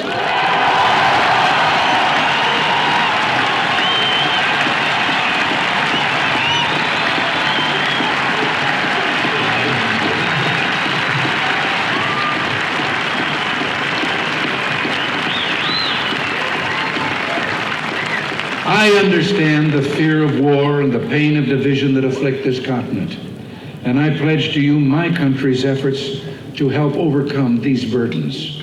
To be sure, we in the West must resist Soviet expansion. So we must maintain defenses of unassailable strength. Yet we seek peace, so we must strive to reduce arms on both sides. Beginning 10 years ago, the Soviets challenged the Western alliance with a grave new threat. Hundreds of new and more deadly SS-20 nuclear missiles, capable of striking every capital in Europe. The Western alliance responded by committing itself to a counter-deployment. Unless the Soviets agreed to negotiate a better solution, namely the elimination of such weapons on both sides, for many months, the Soviets refused to bargain in earnestness. As the alliance in turn prepared to go forward with its counter-deployment, there were difficult days of protests like those during my 1982 visit to this city. And the Soviets later walked away from the table. But through it all, the alliance held firm. And I invite those who protested then, I invite those who protest today to mark this fact. Because we remained strong, the Soviets came back to the table.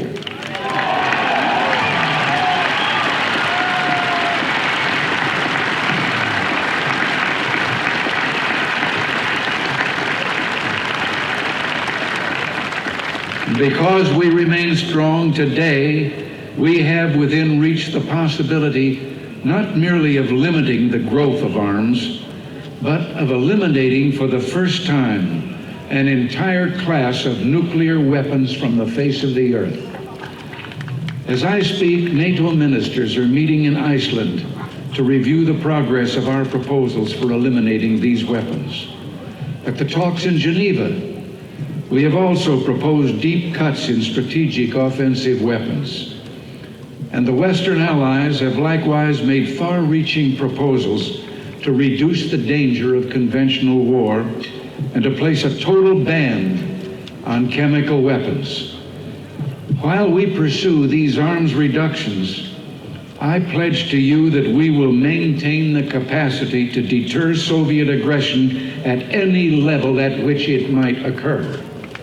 His relationships, even though he's so strongly against it, he's able to have remarkably productive conversations with Mikhail Gorbachev and work out solutions and form an alliance with, the evil empire.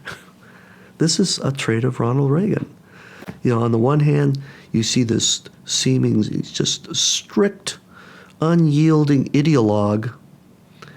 On the other hand, he has no problem at all working with, forming alliances, coming to an agreement. That model is pretty much Ronald Reagan across the board, working with people that he disagrees with and finding common ground, working with bipartisan support, furthering America's best interests, which is ultimately what Ronald Reagan always wanted to do.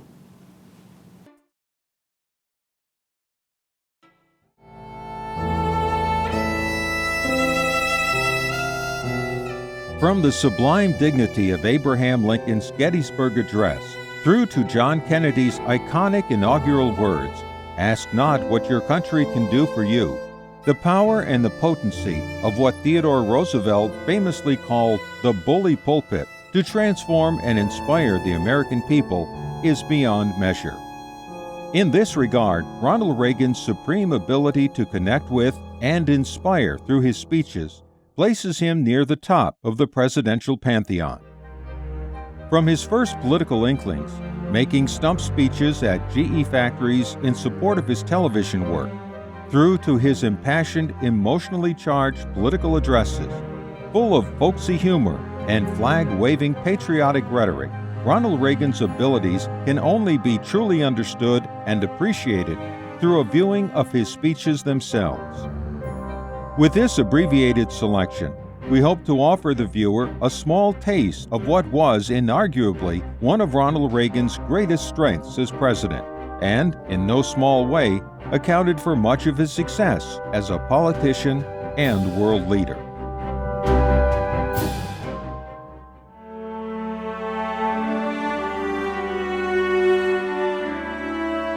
While stumping for Barry Goldwater during Goldwater's 1964 presidential campaign, we see not only many of the future president's natural abilities on display: warmth, humor, impassioned rhetoric, easy manner, but also a topic: big government and welfare. That would become a featured rallying point for the Republican Party for generations to come. For 3 decades, we've sought to solve the problems of unemployment through government planning, and the more the plans fail, the more the planners plan. The latest is the Area Redevelopment Agency. They've just declared Rice County, Kansas, a depressed area. Rice County, Kansas has 200 oil wells, and the 14,000 people there have over $30 million on deposit in personal savings in their banks.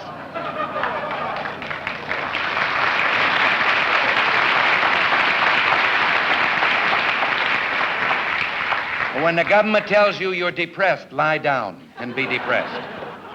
We have so many people who can't see a fat man standing beside a thin one without coming to the conclusion the fat man got that way by taking advantage of the thin one.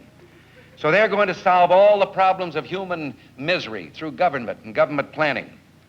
Well, now, if government planning and welfare had the answer, and they've had almost 30 years of it, shouldn't we expect government to read the score to us once in a while?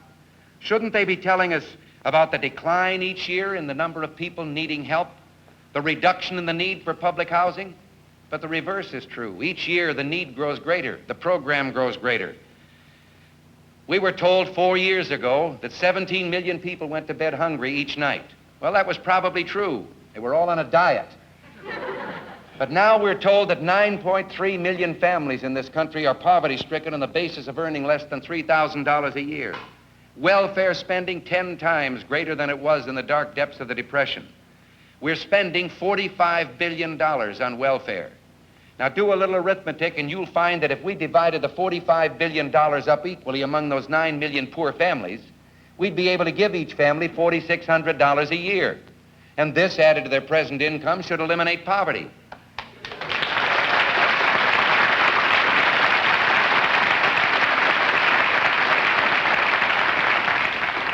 Direct aid to the poor, however, is only running about $600 per family. It would seem that someplace there must be some overhead.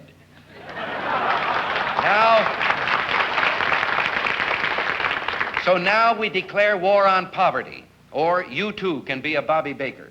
Now, do they honestly expect us to believe that if we add $1 billion to the $45 billion we're spending, one more program to the 30-odd we have, and remember, this new program doesn't replace any, it just duplicates existing programs. Do they believe that poverty is suddenly going to disappear by magic? Well, in all fairness, I should explain there is one part of the new program that isn't duplicated. This is the youth feature. We're now going to solve the dropout problem, juvenile delinquency, by reinstituting something like the old CCC camps. And we're going to put our young people in these camps. But again, we do some arithmetic and we find that we're going to spend each year, just on room and board for each young person we help, $4,700 a year. We can send them to Harvard for $2,700.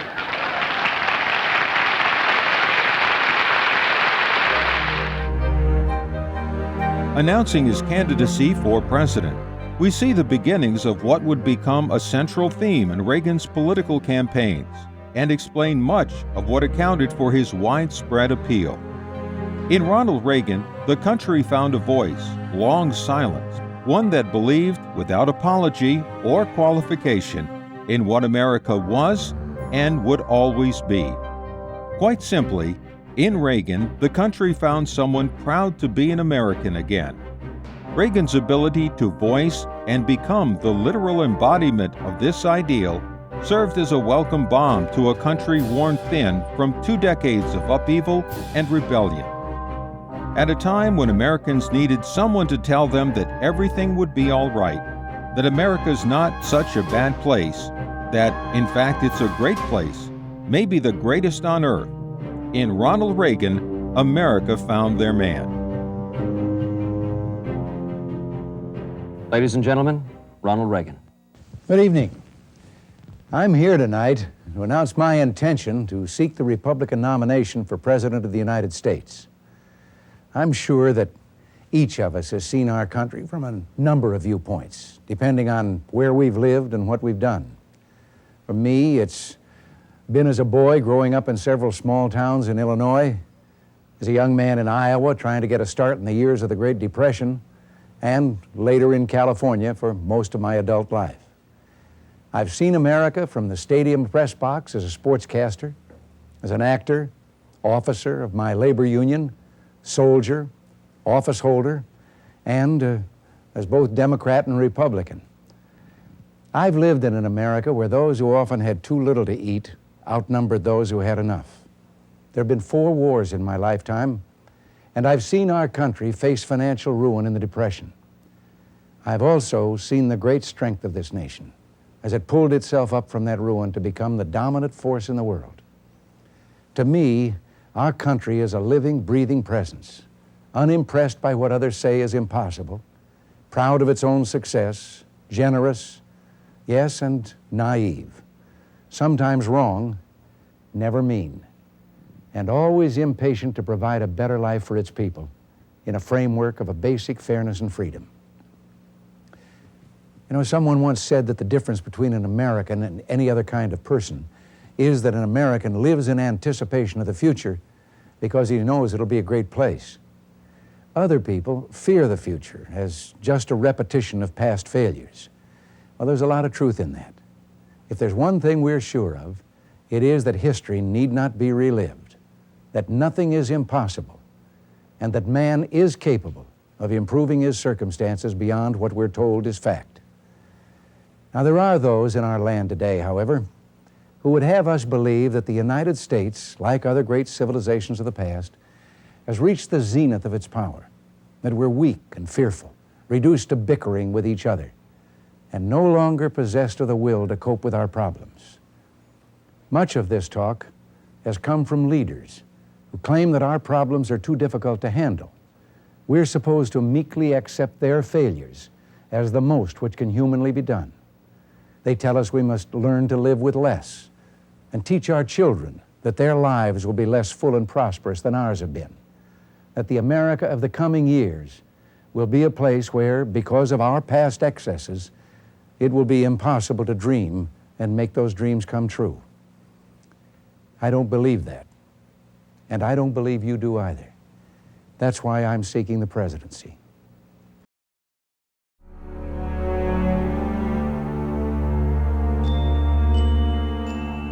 In his 1980 inaugural speech, Reagan invokes the moving words of an American soldier killed in combat during the First World War to paint a picture of selflessness and sacrifice in service to his country. Here we see the grandfatherly president, like a messenger from a better time, able to invoke the lessons of the past to remind Americans of what they once were, and, with sacrifice and belief, can be again. We also see the president with an actor's natural ability to project deep feeling and emotion, always able to hit just the right note, pull just the right heartstring. And on the far shore, the sloping hills of Arlington National Cemetery, with its row upon row of simple white markers bearing crosses or stars of David, they add up to only a tiny fraction of the price that has been paid for our freedom. Each one of those markers is a monument to the kind of hero I spoke of earlier. Their lives ended in places called Belleau Wood, the Argonne, Omaha Beach, Salerno, and halfway around the world on Guadalcanal, Tarawa, Pork Chop Hill, the Chosin Reservoir, and in 100 rice paddies and jungles of a place called Vietnam. Under one such marker lies a young man, Martin Treptow, who left his job in a small-town barber shop in 1917 to go to France with the famed Rainbow Division. There on the Western Front, he was killed trying to carry a message between battalions under heavy artillery fire. We're told that on his body was found a diary. On the flyleaf, under the heading, "My Pledge," he had written these words: "America must win this war. Therefore, I will work, I will save, I will sacrifice, I will endure. I will fight cheerfully and do my utmost as if the issue of the whole struggle depended on me alone." The crisis we're facing today does not require of us the kind of sacrifice that Martin Treptow and so many thousands of others were called upon to make. It does require, however, our best effort and our willingness to believe in ourselves and to believe in our capacity to perform great deeds, to believe that together, with God's help, we can and will resolve the problems which now confront us. And after all, why shouldn't we believe that? We are Americans. God bless you and thank you. Thank you very much. In what would become a cornerstone of his political base, in this speech, we see Ronald Reagan addressing a conference of evangelical ministers.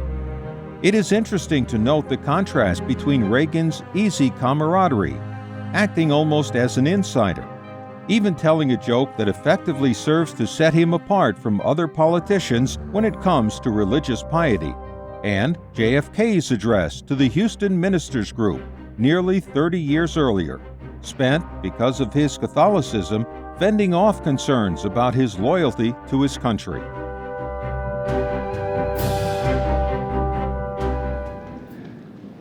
From the joy and the good feeling of this conference, I go to a political reception. Now, I don't know why, but that bit of scheduling reminds me of a story, which I'll share with you. An evangelical minister and a politician arrived at Heaven's Gate one day together. And St. Peter, after doing all the necessary formalities, took them in hand to show them where their quarters would be. And he took them to a small single room with a bed, a chair, and a table, and said this was for the clergyman. And the politician was a little worried about what might be in store for him.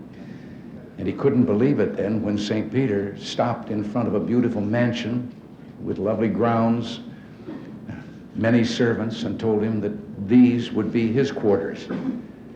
And he couldn't help but ask. He said, "But wait, there's something wrong. How do I get this mansion while that good and holy man only gets a single room?" And St. Peter said, "You have to understand how things are up here. We got thousands and thousands of clergy. You're the first politician who ever made it."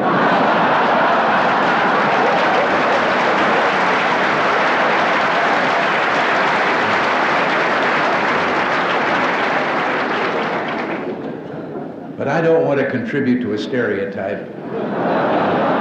So I tell you, there are a great many God-fearing, dedicated, noble men and women in public life, present company included. And yes, we need your help to keep us ever mindful of the ideas and the principles that brought us into the public arena in the first place. In this speech, we see Reagan's direct, confrontational approach to the Cold War. Interestingly, it's an almost carbon copy of several given by JFK in the 1960s on the very same subject. We also see the groundwork for what would soon play out with the American invasion of Grenada, as well as what would mushroom into the Iran-Contra affair and the arming of the Nicaraguan Contras. This Soviet intelligence collection facility, less than 100 miles from our coast, is the largest of its kind in the world. The acres and acres of antenna fields and intelligence monitors are targeted on key U.S. military installations and sensitive activities. The installation in Lourdes, Cuba, is manned by 1,500 Soviet technicians. and the satellite ground station allows instant communications with Moscow. This 28 square mile facility has grown by more than 60% in size and capability during the past decade. In western Cuba, we see this military airfield and its complement of modern Soviet-built MiG-23 aircraft.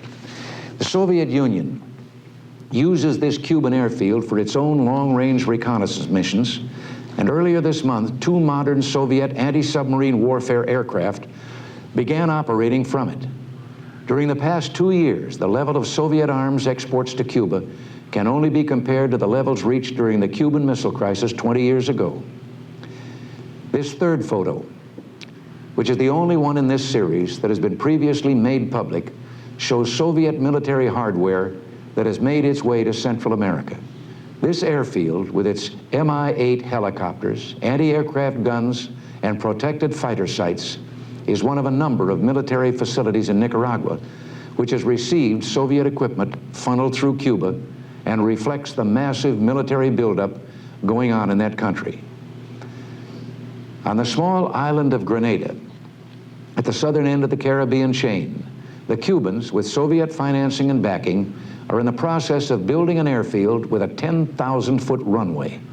Grenada doesn't even have an air force. Who is it intended for? The Caribbean is a very important passageway for our international commerce and military lines of communication. More than half of all American oil imports now pass through the Caribbean. The rapid buildup of Grenada's military potential is unrelated to any conceivable threat to this island country of under 110,000 people, and totally at odds with the pattern of other Eastern Caribbean states, most of which are unarmed.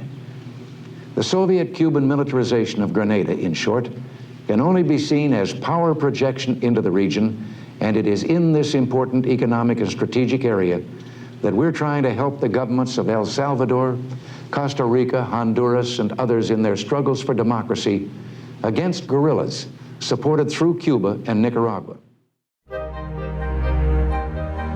We see a president in full awareness that his time in office is running out, and he may not be able to achieve all he had set out to.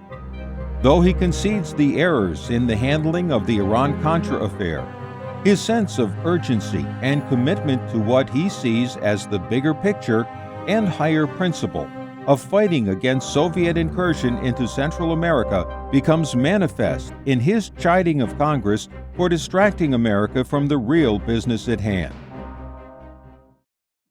As you know, I am totally committed to the democratic resistance, the freedom fighters, and their pursuit of democracy in Nicaragua. Recently, there's been important progress on the diplomatic front, both here in Washington and in the region itself. My administration and the leadership of Congress have put forth a bipartisan initiative proposing concrete steps that can bring an end to the conflict there. Our key point was that the communist regime in Nicaragua should do what it formally pledged to do in 1979, respect the Nicaraguan people's basic rights of free speech, free press, free elections, and religious liberty. Instead, those who govern in Nicaragua chose to turn their country over to the Soviet Union to be a base for communist expansion on the American mainland. The need for democracy in Nicaragua is also emphasized in the agreement signed by the 5 Central American presidents in Guatemala last Friday. We welcome this development and pledge our support to democracy and those fighting for freedom. We have always been willing to talk. We have never been willing to abandon those who are fighting for democracy and freedom. I'm especially pleased that in the United States diplomatic initiative, we once again have the beginnings, however uncertain, of a bipartisan foreign policy. The recent hearings emphasize the need for such bipartisanship, and I hope this cautious start will grow and blossom. These are among the goals for the remainder of my term as president. I believe they're the kinds of goals that will advance the security and prosperity and future of our people. I urge the Congress to be as thorough and energetic in pursuing these ends as it was in pursuing the recent investigation. My fellow Americans, I have a year and a half before I have to clean out this desk. I'm not about to let the dust and cobwebs settle on the furniture in this office or on me. I have things I intend to do, and with your help, we can do them. Good night, and God bless you.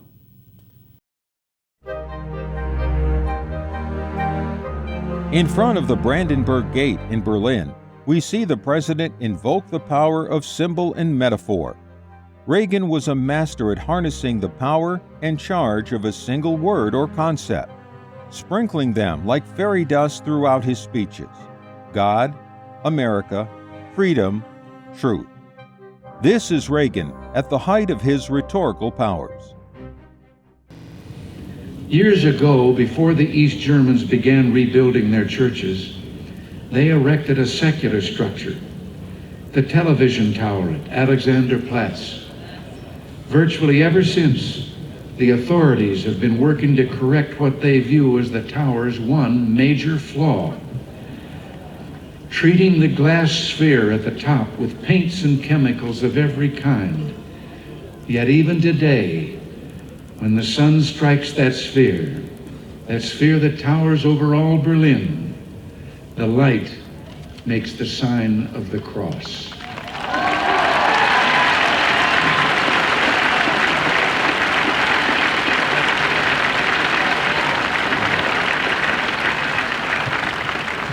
There in Berlin, like the city itself, symbols of love, symbols of worship cannot be suppressed.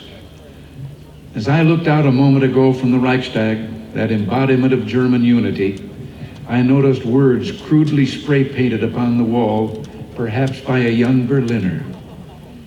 Quote, "This wall will fall, beliefs become reality."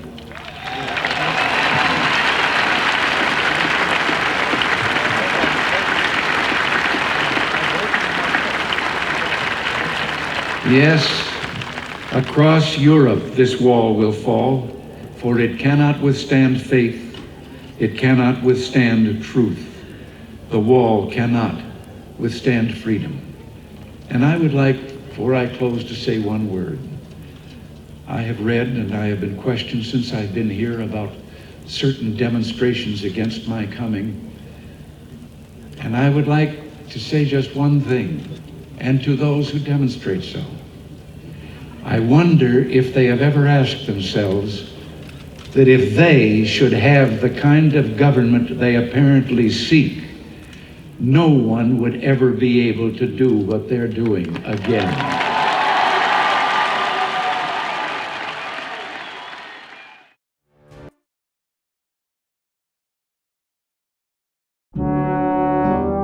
In August of 1994, at the age of 83, Reagan was diagnosed with Alzheimer's disease.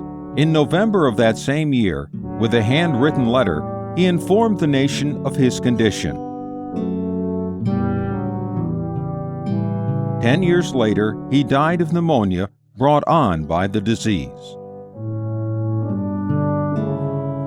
Anybody who discusses the legacy of his presidency, the first couple chapters have to deal with, and I don't know which particular order, one, his unrelenting, stubborn, full-court press on communism,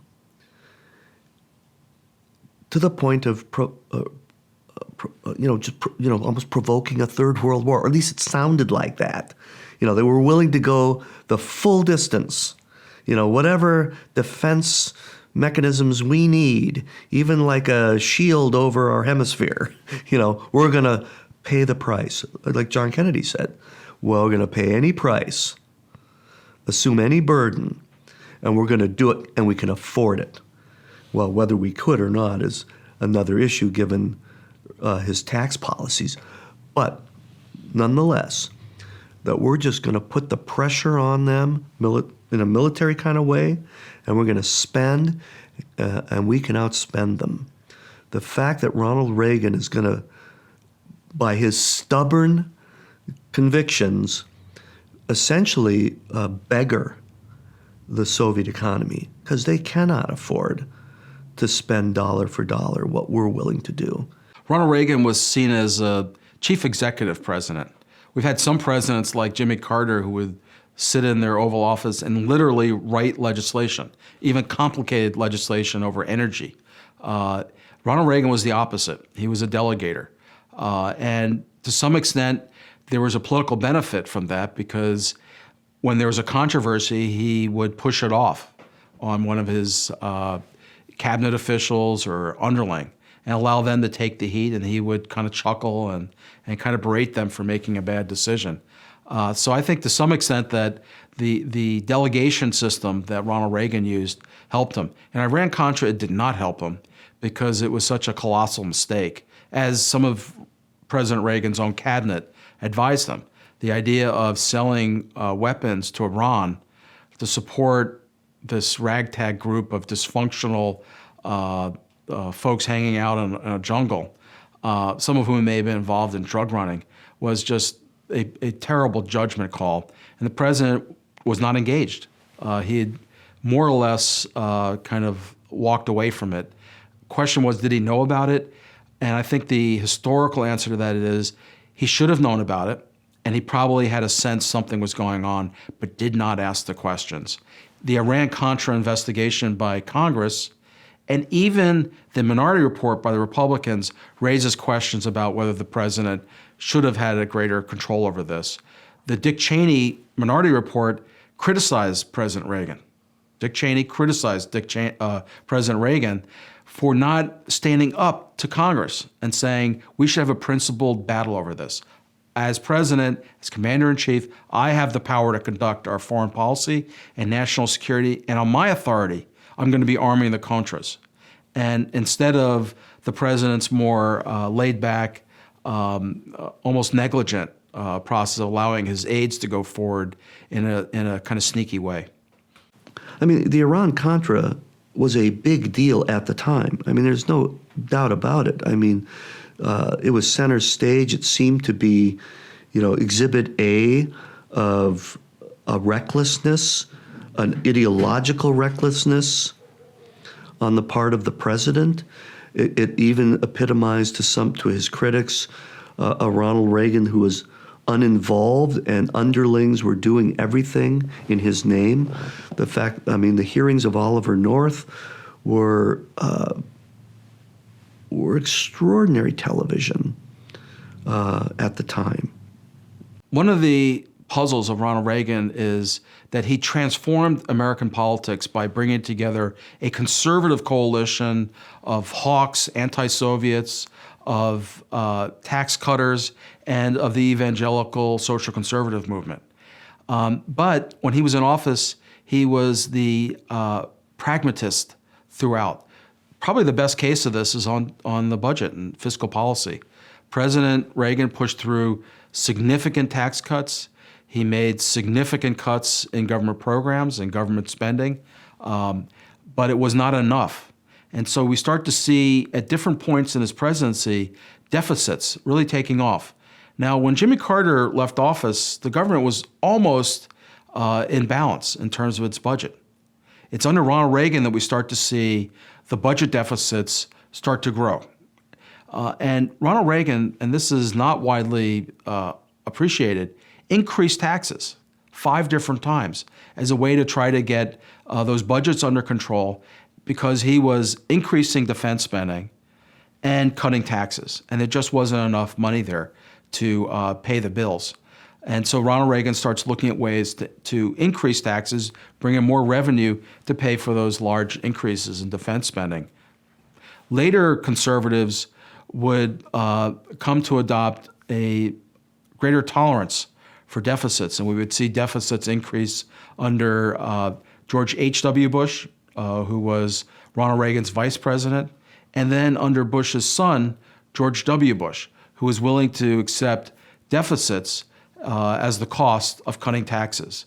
For Ronald Reagan, though, he'd taken a more pragmatic view, was primarily committed to trying to keep the budgets not in balance, but at least under control. And when he saw his tax cuts and defense spending putting the budget out of whack, he took the pragmatic and I'd say surprising position of being willing to increase taxes. You know, people would call Ronald Reagan Franklin Delano Reagan. I mean, he's a fan of, I mean, that's his hero, Franklin Roosevelt. And yet, in his political posture, he is a foe of Franklin Delano Roosevelt insofar as Franklin Delano Roosevelt represents the massive expansion of the national government, which in the Republican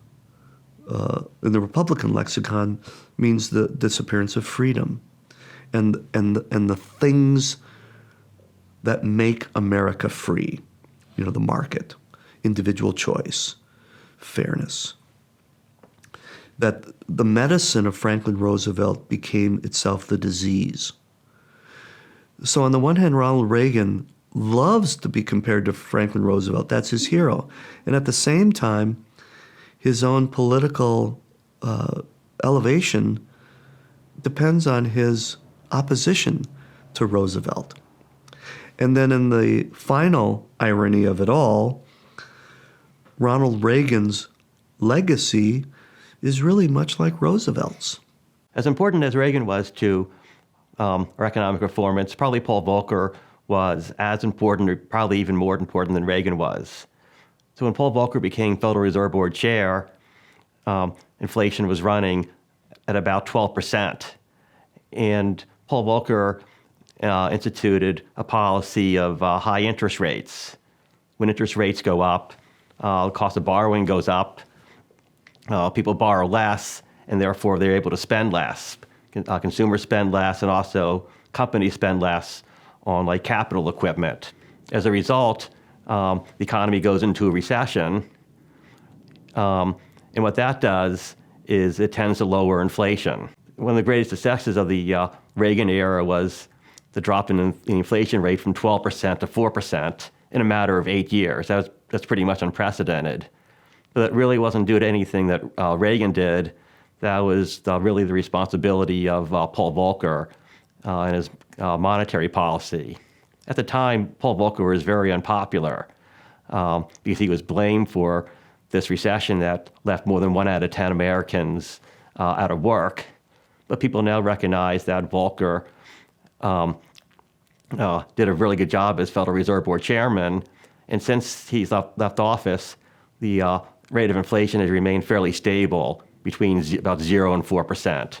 Just scour the landscape of America, and you see, you know, laborers, working class people who would typically, especially in the North, be voting Democrat.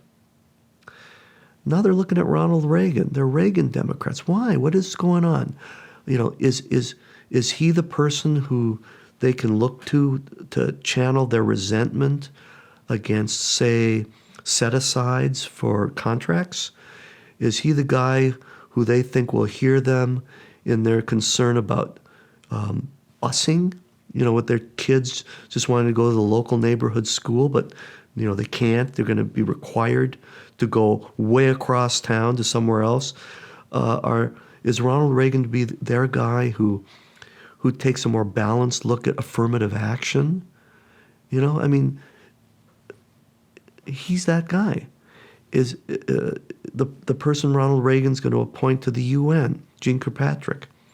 One of the things she says right away that just bespeaks Ronald Reagan and what he's bringing to the national stage is, she said, it's time, we're going to take the kick me sign off of the back of the United States. And I think that kind of statement resonated so powerfully with so many people in the United States who saw America in decline and likened that to Jimmy Carter and blamed Jimmy Carter for all of that. And Ronald Reagan is going to benefit from that. You've got the religious movement in its greatest ferment during the 1970s. A huge revival of evangelical Christianity that will express itself in politics. Just like in the early 60s, piety took the form of politics, mostly in a liberal, political, progressive way. Well, now you're going to have the traditional piety, getting into politics, the beginning of the moral majority, the religious right. And they're going to be a powerful force that Reagan doesn't create, but will benefit from mightily. People like Jerry Falwell are going to become household names. Even someone like Anita Bryant, who's going to go on a national campaign about gay rights, opposed to gay rights, is going to have tremendous traction.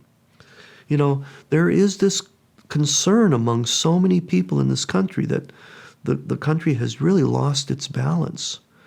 And Ronald Reagan is the one who's going to rectify these things across the board, whether it be in foreign policy, stiffening our spine, making America number one, whether it be in our culture, restoring a more traditional, orderly way, which is going to coincide a lot with a lot of baby boomers, who in the 50s and 60s were rather traditional kids who were radicalized, much like Ronald Reagan, liberal Democrats, who will, grow up, have families, and have a different take on things, as they also see their communities beset by problems like the proliferation of drugs.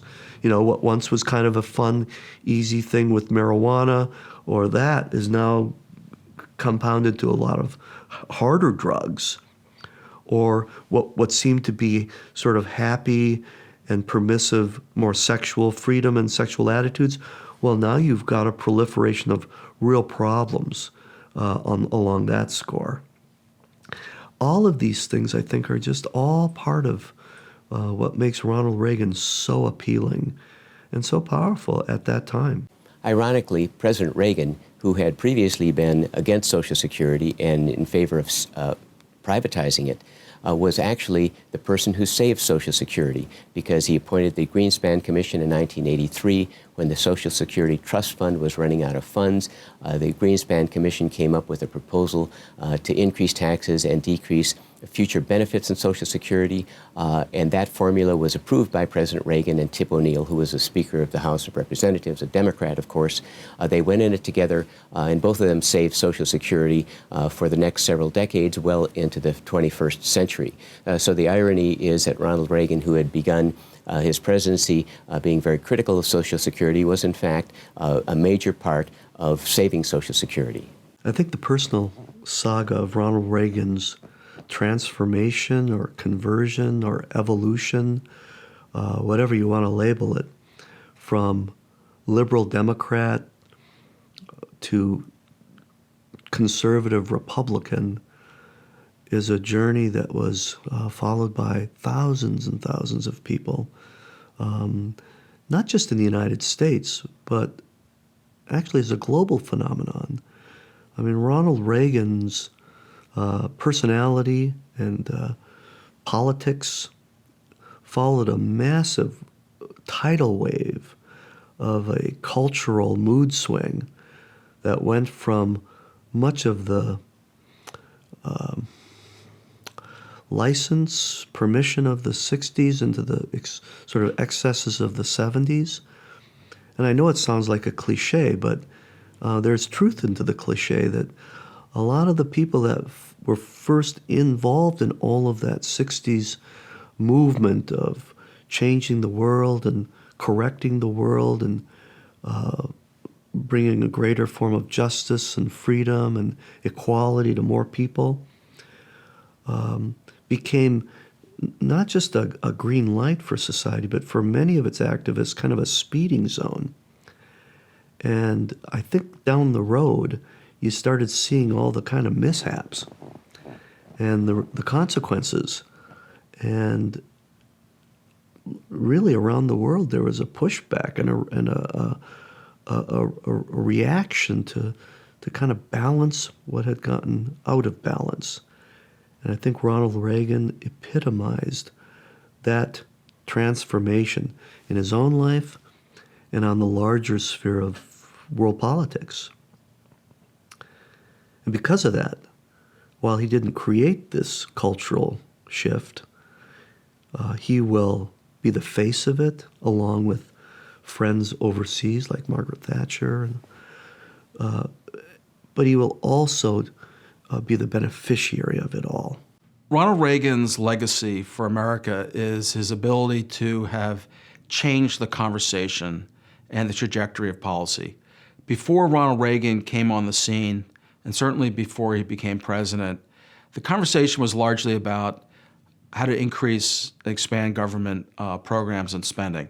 There were big battles between Democrats and Republicans. There were battles within each party, but there was a basic acceptance that the government, after the New Deal, had an important role. Ronald Reagan flips that, and he challenges the government's role, defining the government as the problem, and giving voice to a view that the private sector was being strangled and individuals were being strangled by too much government. And we see after Ronald Reagan, every Republican president being committed to cutting taxes, cutting government programs, cutting government spending. That's a sharp departure from the Republican presidents before Ronald Reagan. Richard Nixon, who domestically was quite liberal, and certainly Dwight Eisenhower, who largely embraced the New Deal. Again, some battles, but I would say was more on the level of tweaking. Ronald Reagan's transformative impact on American policy debates and American politics was so striking that when Barack Obama was running for president, he said he looked up to Ronald Reagan. He wanted to be a transformative president like Ronald Reagan. The irony for Barack Obama is that he admired Ronald Reagan's impact in shifting the conversation, the politics of America, but Barack Obama wanted to take that power of transformation and move it in a liberal direction. So you see the Ronald Reagan legacy being picked up not only by Republicans or conservatives, but by a liberal president who wants to use the power of government to take the country in a very different direction. And it's perhaps a striking contrast with the Reagan legacy that you see Barack Obama expanding on the New Deal welfare state with the passage of his healthcare reform, which is really antithetical to what the Ronald Reagan legacy was all about, and returns to that New Deal tradition. National politics really requires recruiting a massive, a fervent group of folks who will mobilize to support your candidacy and who are inflamed by rhetoric that resonates with their convictions. And Ronald Reagan did a supreme job of doing that and captured their imaginations and their full attention and their activity. But all national politicians then encounter the reality of actually implementing this rhetoric. And what ordinarily occurs is the disappointment of the followers. I mean, it goes back to the founding of the country. Thomas Jefferson going to have the Revolution of 1800, bring America back away from the elite of the Federalist Party. Ultimately, Thomas Jefferson recognizing that, we truly are, as he said in his inaugural speech, we're all Federalists, we're all Republicans, and having to do a lot of things that the Federalists had been doing quite often. Louisiana Purchase being a classic example of a reach of national authority that Jefferson would have hated if he weren't president. Ronald Reagan encountered the same realities, and his fervent fan base also had to encounter those realities. And the people who were part of the Reagan Revolution, I think in many cases, wrote many, many books in which they chronicled their disappointment that Ronald Reagan didn't go far enough, that Ronald Reagan didn't actually do the things he promised to do, that the national government wasn't less, it was more, that the federal budget hadn't been really reduced, it had been increased. Entitlement programs were still there. The Supreme Court and the federal courts, the center held. And Ronald Reagan follows the pattern of all of that. The legacy, in a sense, perhaps, is that sort of like a broken arm or a broken bone or a fractured bone, is set by the physician. When Ronald Reagan came into government as either a governor or as president, I mean, the country was going on a course at a rather rapid pace, which felt like a dissolution, like things, the railroad was off the track, or the car was off the tracks. What Ronald Reagan did was sort of set the bone, put the car back on the tracks, restored what Americans felt would be a more normal way of things, a more traditional way of things. That things had been getting out of hand, he brought that back. America's status in the world, which had been diminishing, a felt sense of humiliation and weakness, he restored that. I think that ultimately is what Ronald Reagan accomplished in his term as president. A halting of that pace and a restoration of a familiar course. And a familiar course understood by almost every national politician from the beginning of the country to the present time.